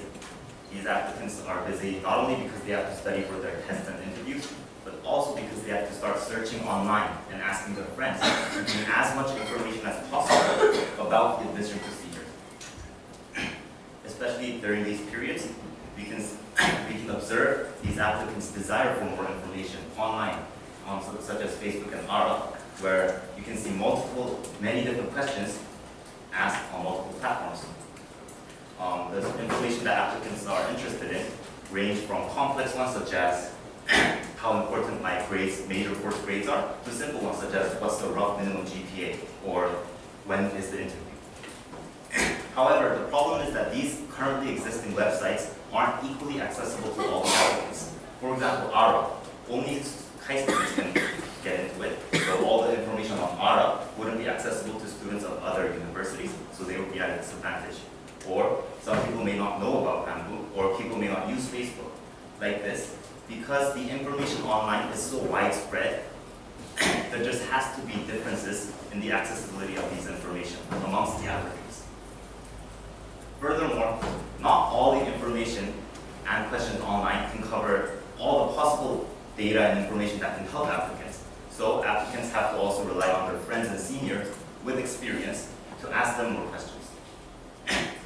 But this means that applicants who are very active with many friends and who know many people that have previously applied to graduate school, they can get much more information than applicants who are maybe shy, without many friends, and not many connections. So this is a problem. There can be a huge information gap amongst applicants of graduate school regarding all the information related to the admission procedures. Now this is a real story. These two people applied to graduate school this summer, and JHP on the left, I'm not saying he didn't have any friends, but he somehow didn't know that he'd have to introduce himself for 1 minute in the beginning of every interview. Maybe some of you didn't know that either. But so when he was asked to, he had to make it up on the spot, and he maybe stuttered or he was nervous. On the other hand, Sailin, YSL, thanks to all her many sources, she knew about this so she could prepare for it properly. Fortunately, both these people got into graduate school, but we can see that even a lack of such small information can lead to very serious differences in results. So, to solve the information gap, we need previous applicants to contribute. We need people who have previously applied to graduate school, who have that experience, such as PhD students and master's students. We need them to contribute their knowledge. So with their contribution, we think that these three types of information are necessary. Firstly, we want statistical data of the previous applicants, so that new applicants can know things such as the yearly trends of the minimum GPA, or the acceptance rate of students from other departments. Secondly, we also want personal experience and reviews, so that even the smallest details can be covered, and people with very personal situations can also be helped. Finally, we want descriptive information about the admission procedure itself, such as how many questions are there normally in the programming test, or what do I normally have to do in the waiting room. So with proper and effective social computing, we think we can encourage the previous applicants to contribute these kind of knowledge to create a more reliable and more open source of information. Our team came up with a solution that can provide the three needs mentioned before. Our solution can be divided into three parts: statistics, logs, and wiki in one website. Users can contribute their personal statistics, such as their GPA, or what courses they took, to the statistical collection of admission results. Moreover, users can upload their personal experiences and reviews in the form of logs. Finally, motivated users can even collaborate to make reliable information about the whole admission procedure itself, such as what to do in the waiting room, or what coding languages are provided in the coding test. I will now explain the three approaches of our team solution more specifically. Our first approach is solving the information gap in admission procedures. It's through statistical data collected from users who want to contribute to our system. So, why would the previous applicant contribute by giving their personal information, such as their GPA? Of course, the basic motivation for the users would be that they want to help others. But we have prepared some additional incentives for the users for stronger motivation. One motivation for the users to give valuable statistics is that they get to compare their grades and specs with other previous applicants. Also, do you remember the I have voted social message in Facebook that was felt in class? Another motivation for the users to give in their stats is when the users sign in and give their stats, we can review their participation on SNS like the above image. We are planning to connect this kind of social message in SNS that has a strong message, something like, I have contributed in solving the information gap in the admission procedures. Of course, only for users who would like to show this message in SNS. We can control quality by authenticating users when users sign up, by asking them to show their test ID or result page of the graduate admission site. This is our second approach, to let users write personal reviews in the form of blogs. There are two motivations for the users to write personal blogs. First, writing reviews and blogs will give the right to become a wiki editor, which I will explain in the next slide. Moreover, like before, we will connect with SNS and review their participation. Our website will have a form where users can write personal reviews and blogs. Quality can improve control by voting systems. Blogs that are helpful would receive lower votes than others, which will make the blogs appear at the top of the list. This is our final approach, wikis. Why would a user possibly write a wiki for this kind of site? There are two motivations that would make users to contribute in writing wikis, like Wikipedia or NamoWiki. Some enthusiasts enjoy writing and contributing in reliable information that will be seen by many people. Some users can enjoy writing reliable information that are open to a lot of people. Moreover, as mentioned before, we can reveal their participation on SNS. Our website will give a basic time-based template and make editors to fill it out, only explaining objective information about the process from when they enter the building where the interview is held till they go out from the building. We can control quality by only applying modifications of the wiki content when the edited information is approved by other wiki editors. There are a total of 5 steps in our overall plan. First, we will make a paper prototype. We will plan the overall UI and function on real paper. Next, we will make a lo-fi prototype by using a tool called Envision. This prototype will only contain basic UI with links. Next, we will conduct usability testing and get feedback on the lo-fi prototype on the basic UI. We will make a hi-fi prototype website with real database and host the website. With this website, we will conduct a user study by finding users and asking them to use and test our system.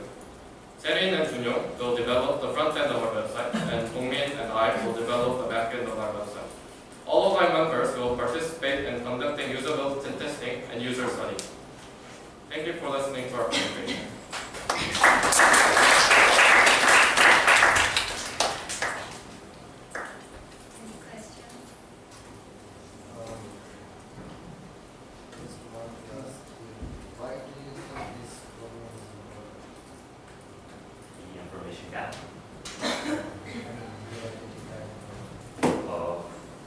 Well, it depends on what the professors and the vision are looking at.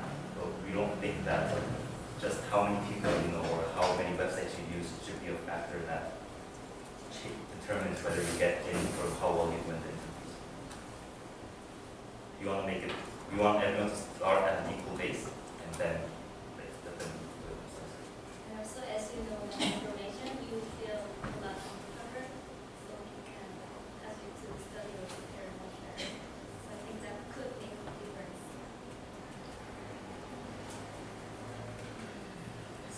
I think there is a challenge of generating enough good information because the admission process is different from like school to school and also department by department. So graduate schools are some departments are those departments don't like but they so many graduate students every semester, so yeah, for those small departments it might be difficult to get information.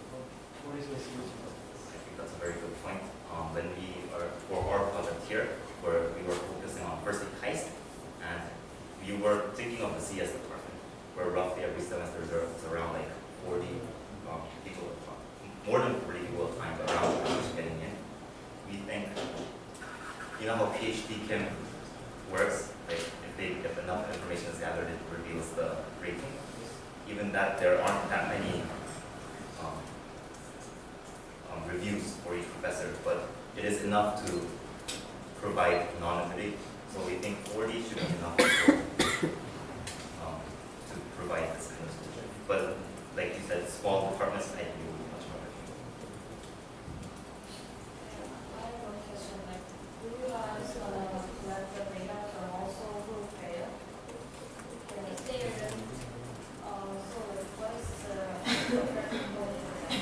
Because like, if I am here, then it's really happy, so I will share my experience. But like, if I fail, maybe I'm not like everyone can reveal my information or I'm able to share my experience with others. So how can we go there? So that's another point we want to implement. And I think we have getting more about it and motivating those students is really important. But we also thought that we don't think anyone who failed is going to use this website, like, to be honest. But people who are using this website use it because they want to get accepted. And this website provides information about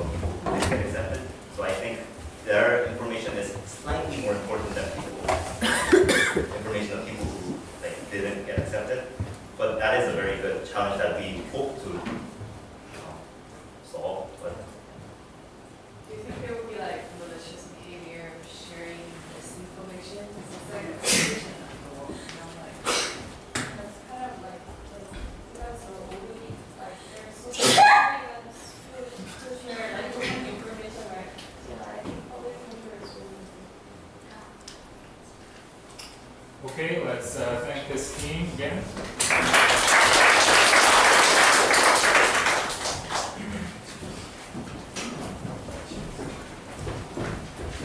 Okay, the next team is 9420.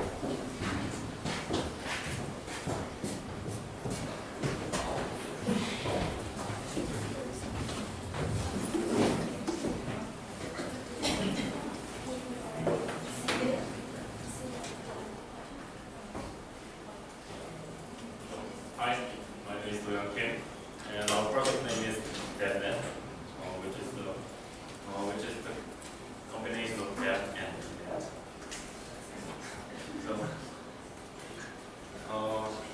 So everyone, maybe everyone has the experience that you go to take a dinner and pay everyone's money and return the money for everyone. From everyone's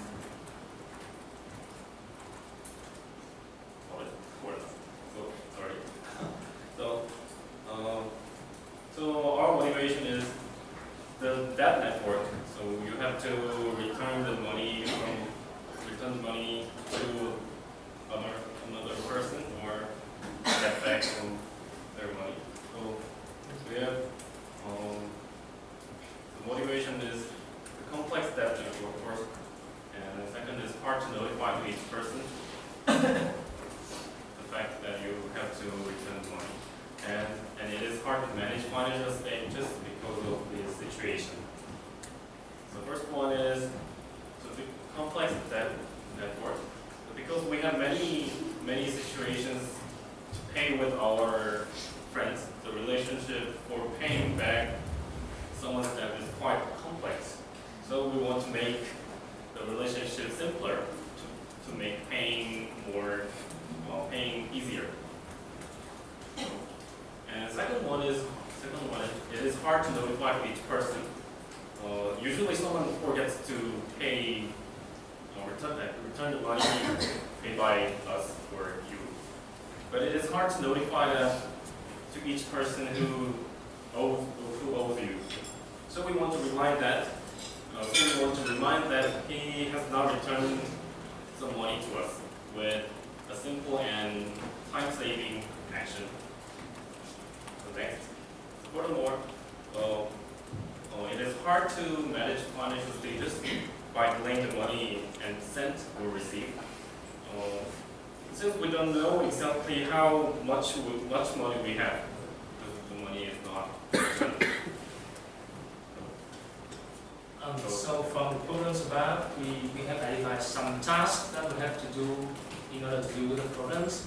The first one is to help user manage their financial status. The second one is reminding them to pay, and the third one is to minimize the number of transactions. First one, people often lose track of the total amount of money that one have. For example, in my bank account, I have $248. However, that is not the total amount of money that I actually have, because I know that the school is going to pay me $300 for the scholarship this month, and I can get from the health insurance fund. However, on the other hand, I have to pay some money that I loan from GradBridge, and then for the dormitory money, and then the sharing money. However, this kind of money are not visible, so we do not know exactly how much money we actually have, and it is pretty hard to know that number accurately. And the next task we want to do is to remind people who lend money from us to pay back. And not everyone is active in paying back the money, and it's also not nice for us to ask for money too frequently. And some people actually forgot to pay the money, or they do not have enough money yet, so we can delay that. However, some are very mean when we ask for money back, right? And some even there are people who never pay back, and this kind of people we do not want to lend them money, right?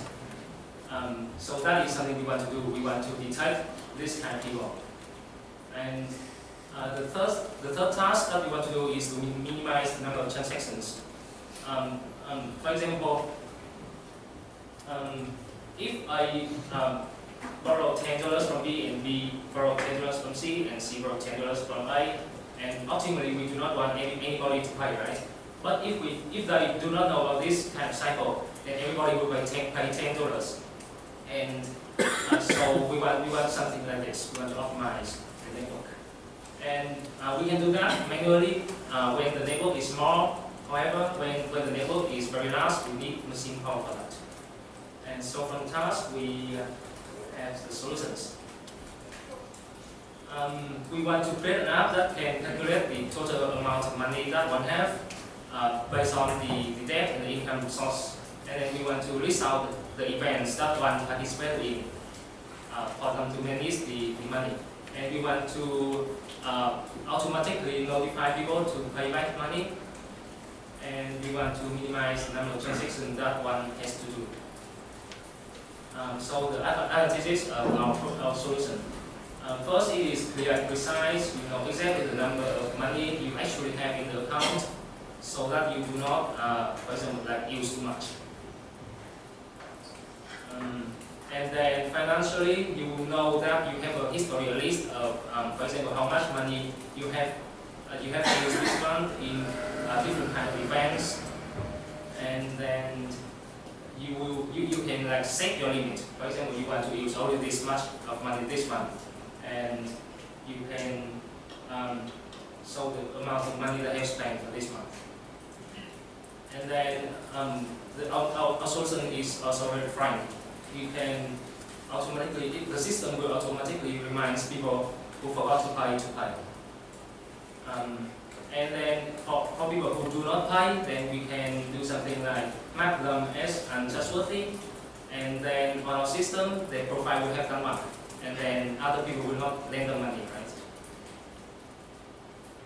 And our solution when we want to build a network so that it is very simple, and then we can visualize the connections between people. So for example, this is a network of like payment from different people. So we can know exactly like how much money we owe different people. And then after minimizing the amount of transactions, we have something else. So much better, right? So this is our project timeline. So we will finish. We hope to finish project design and UI design until week 7, and the low-fi prototype until week 9, and high-fi prototype week until week 12. And we are planning to test in week 13 for about 2 weeks, and we finished the final presentation and report in 6 weeks. So our responsibility is like this: to the design and backend users analyze, to the design and UI report, and to the design and content development, and me. I think that like we divide the project into several steps, right? So in each step, I think that everyone will be like doing all that together. So for example, for the low-fi, we want to do the designing all together, and the next one maybe we divide in front end, back end, but then the testing we do it all together. So we will test the test system by using our KAIST, and that's what we will expand itself when there are more and more people who has that. So yeah, thank you for listening.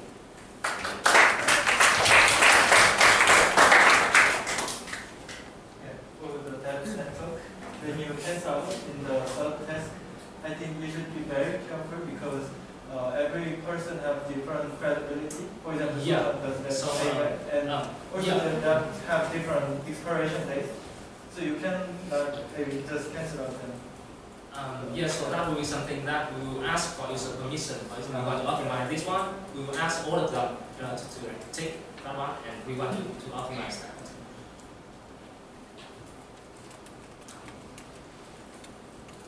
Any questions?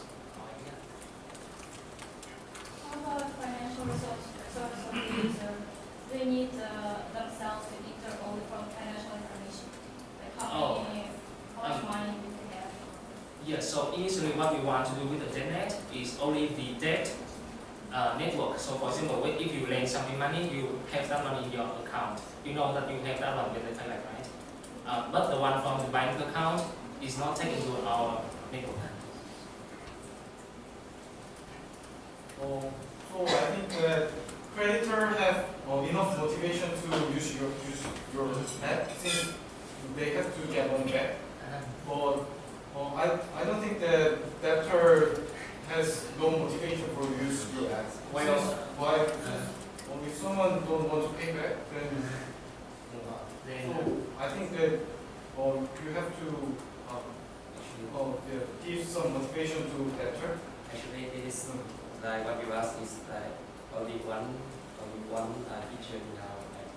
Like when you go with your friends, for example, you go traveling, one pay for the dinner, one pay for the hotel, and one pay for lunch or something. They are all different, and then it's hard to like set like divide and for each one how to pay, like how much money, right? But our app like can put it together and then divide each person.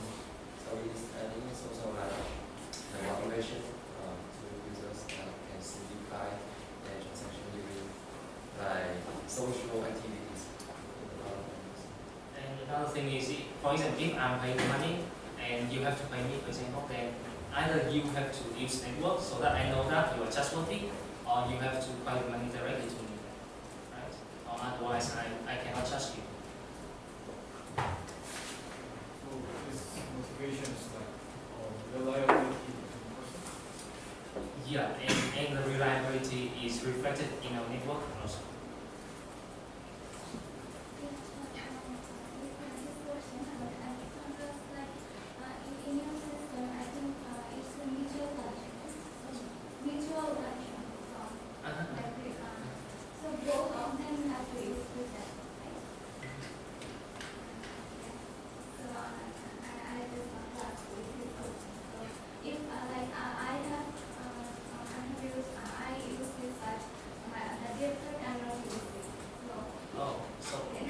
For example, if you do not have the network, then you two have to remember the bond, right?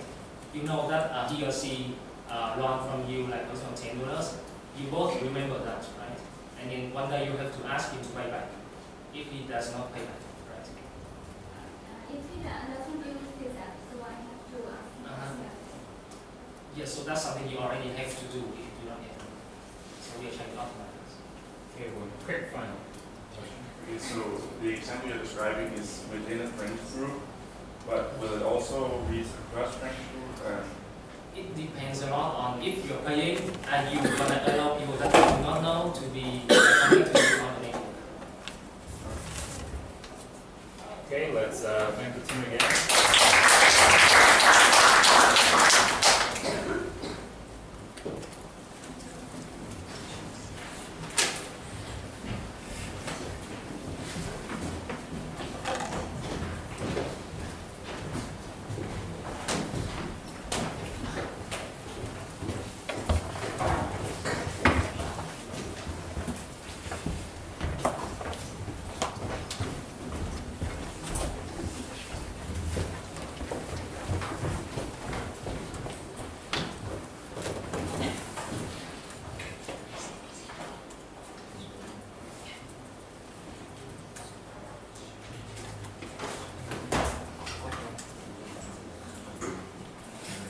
Hello everyone, my name is Victoria and this is my CS, Yushuan and Wilmer. In this project we decided to focus on students' life and see what kind of problems we as students will face. And one of the problems that we identified is the problem of low motivation, low study motivation. So low study motivation actually causes high probability of procrastination and low academic performance. So why this is important? If you look even deeper, we can observe even more negative consequences from low motivation. For example, if you procrastinate and we leave important tasks until the last minute, and this last minute we have too much things to do, and this can cause stress, depression, and low marks. So that's why we decided to attempt to tackle this problem. So we did some literature review, and we have found that there are two types of motivation. First is intrinsic motivation and extrinsic motivation. are engagement, interest, or career success. And the examples of extrinsic motivation are punishment, like social recognition, like praise from professors or parents or fellow students, and some rewards. And also another source of motivation is stated in goal-setting theory of motivation. And it suggests that we are actually motivated if we have clear and manageable goals, and if we get a proper feedback on our progress. And basically, existing applications, most of the existing applications are based on the goal-setting theory, so they allow us to edit tasks and then track the progress. And another type of the application are distractive app blocking applications. So basically, as you can see, most of the distracting sites are social networking sites. And that means that we actually enjoy talking to other people, making new friends. So, but existing applications, they fail to recognize that actually other people can be a source of our motivation. So as I mentioned before, one of the external motivators is social recognition. So we don't have social comments in those kind of applications. So we can register a task, we can track the progress, and we get feedback from a machine in form of progress bar or percentages or different kind of graphs or task logs. And with time, we actually get bored because no one knows about plans, about our task, about our achievement and progress.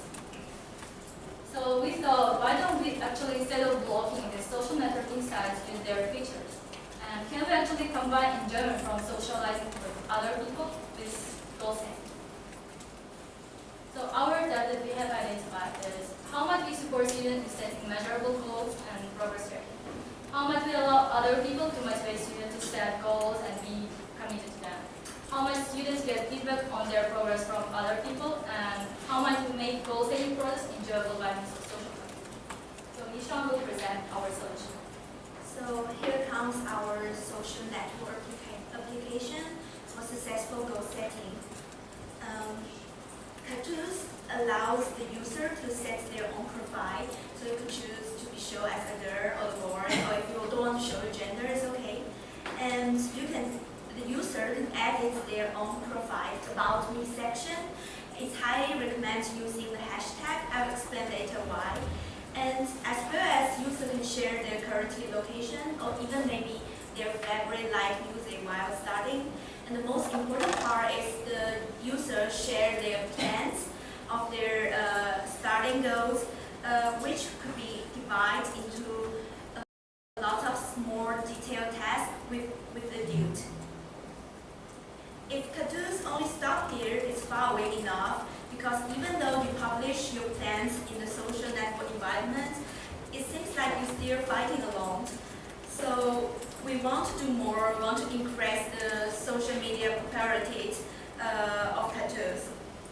So cartoons allow the user to update their task to show how where they meet their deadline, and the other user could encourage you by liking your plans. Furthermore, the user can talk to the other user inside the platform to encourage people or to be encouraged. First of all, those friendships will be recommended by our system automatically according to the hashtag matching system. The hashtag appear in your profile, appear in your plan, will be used in our matching system. For example, I have a plan with the hashtag TOEIC test. Vika also have this hashtag in her plans, and probably she will pop up in my Find New Friends section, so I can send her a message to encourage her or get some advice from her. And so then my profile will pop up in her new message section. She has the right to reply to me, so we create the friendship, but she also has the right just to refuse me if she don't want to talk with me. To increase the matching rate, we also provide the recommendations of the most popular hashtag. So if the user use those hashtag show in the recommendation, they have the highly possibility to get matched with the other users.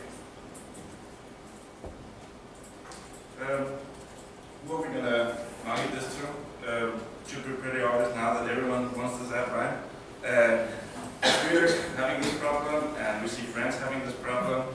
it's quite easy for us to just market it to like class here at school and wherever we see people studying. Our plan is based on our individual background. Vika and will be in charge of the data analysis and user studies, while Ishan and I will be in charge of the design and developing, and all together we will do the testing and final video. We made a short outline of our goals, even though it's like an iterative process. We should have somewhat reached these goals within these weeks.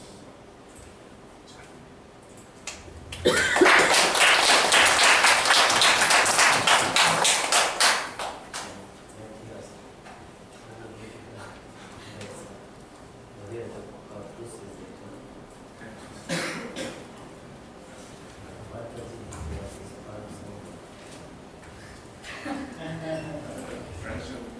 No.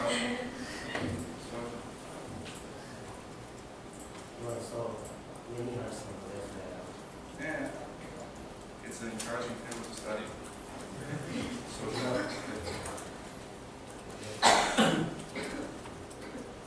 It encourages people to get emotions supported from the others.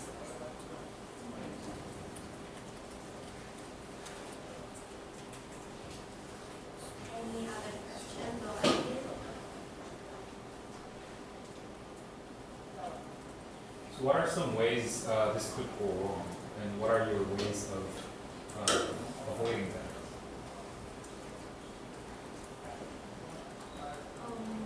I mean, so far you've told us a lot about how this could go well, but there are definitely ways this could go wrong. It even lead to demotivating students to continue pursuing their goal, for instance. And how do you ensure that such cases do not happen? I mean, we have a nice hashtag-based matching system. People could use malicious hashtags and use it like for whatever they want. So the idea is maybe to fill out some of the non-study related hashtags and base like hash people on. I could also imagine hashtag hunters, right? So let's say I go to every English learner and say English learning is really difficult and we're not ever going to succeed.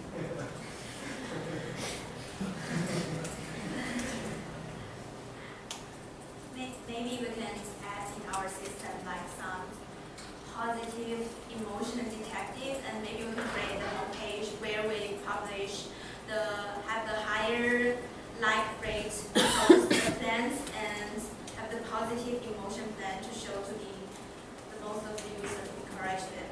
It could be a part of our system, but before we haven't think about it yet. Okay, let's thank the team again.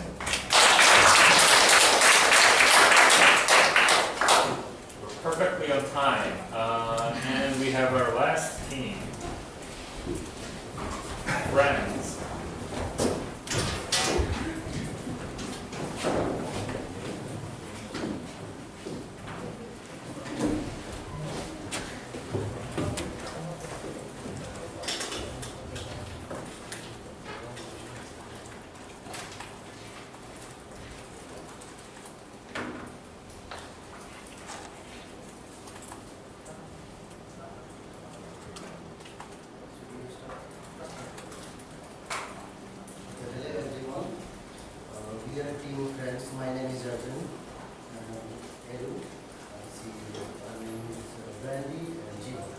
We all come from different countries and different culture. So there is actually something hint why your project is named Kingdom is Friends.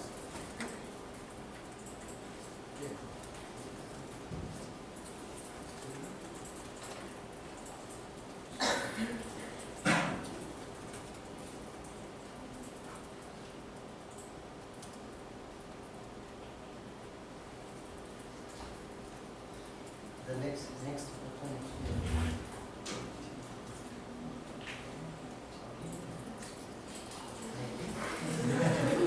You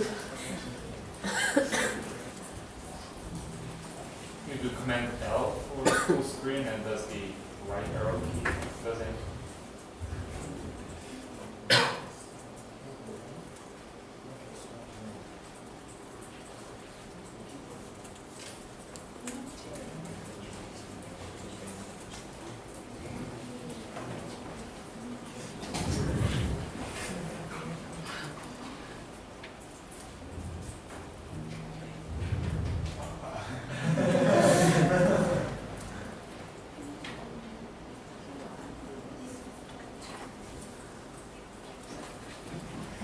It's truly social security.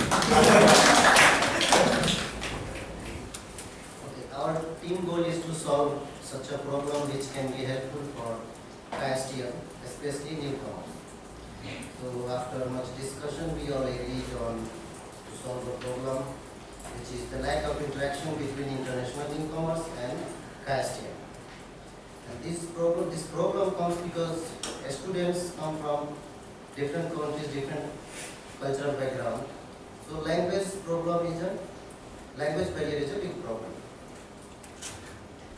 And what has motivated us to do this work is, like here in picture is one example, like this guy has just eaten chicken and he wants to throw out the bones. But these 3 boxes, he's not able to read it, where to throw the bones. So I mean, this is just an example that how confusion is creating because of the language. So through our project, we are solving this issue.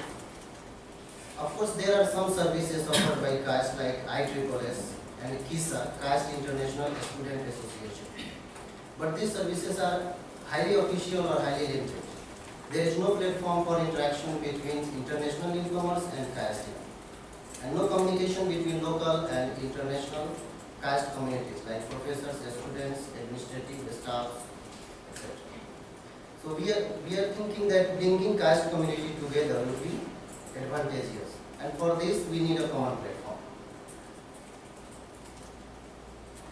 So our solution is to providing an online interaction platform for KAISTians to share their experiences and knowledge for the benefit of international students, especially the newcomers. And these are the 3 questions on which our project is based on, like how might we improve the efficiency of finding appropriate information. I mean, here in online interaction platform, we will develop a, like suppose someone has any problem and he is in different country, he can post that question and KAIST community can answer that. And the second is how might we provide interactive and interchangeable platform to fill the gap, and how might we leverage the available different services and KAISTians to help newcomers. So now, Randy will present the features. So our plan is to make an online platform where international newcomers and students can exchange their experiences and help each other. So our main core of the platform is going to be a Q&A platform where people can ask and answer questions. These questions are going to be categorized and tagged for easy reference because there are many aspects of KAIST life that people can have questions about, and people, if we categorize these and can tag them, we can people who refer back to past questions will have more ease doing that.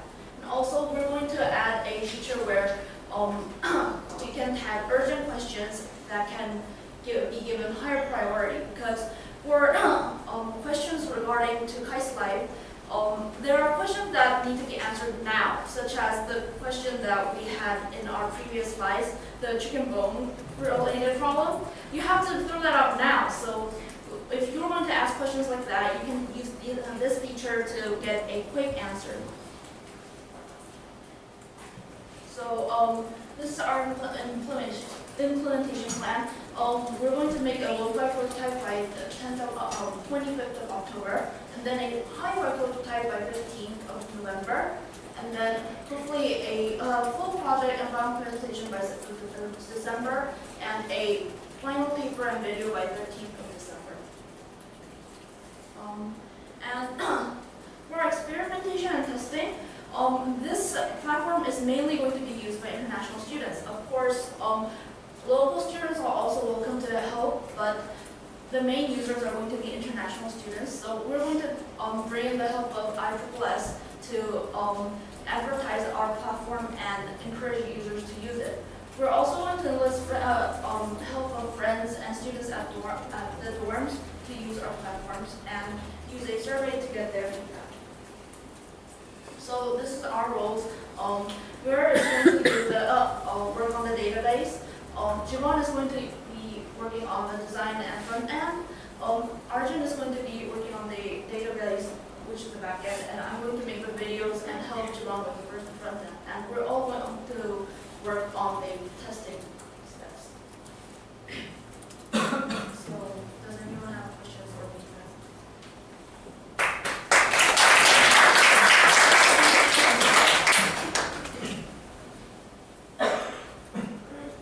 Do you have any plans on promoting this project to among international students? Yeah, we said we're going to enlist the help of ISSS, and hopefully they can send out an email or something like that there. And there's one more information that I heard. There are also a coding club that also do this kind of thing. I mean, they are preparing. Yeah. So we have, Korean students already do have ARA and stuff like that, but we found out that international students don't have that. So I think partially we're trying to emulate that. I really like the idea, but how are you going to motivate Koreans to really participate? We will provide a platform. I mean, we are thinking about providing the translation kind of things, so that they can write in any language and it will be translated. I thought your problem was to bring internationals and Koreans together, rather than providing a similar platform to ARA for international students. I'm not sure, you stated in the first open statement that you want to bring KAISTians and internationals together, but then you come to explain that platform similar to ARA for international students. We have not been similar to ARA. ARA is only for Korean students. I mean, we are thinking that suppose someone posts a question from his own country. As I said in the beginning, that it will be much helpful for newcomers. Okay, newcomers. So suppose newcomers, he is in his own country. So he wants some information, but there are some services like ISSS, but it is highly official. So friendly, he can post any kind of question, and then Korean student or international, anybody can answer his question about anything like restaurant or what kind of services here are. So we are thinking that this will be much interactive. Like suppose nowadays we have only international student, only option to ask ISSS and KISA, KAIST International Student Association. We don't have anything where KAIST community can answer. What's your plan for dealing with Arjun's questions? How do you ensure that the answers are posted on time? Yeah, on priority basis, we are planning to do something. So like on question can be put on priority basis, so there will be some kind of mark. It will show the urgent answer. And then KAIST community can answer that question. We'll put some kind of notification. Okay, you tell me it's over. So, okay, let's thank the final team again.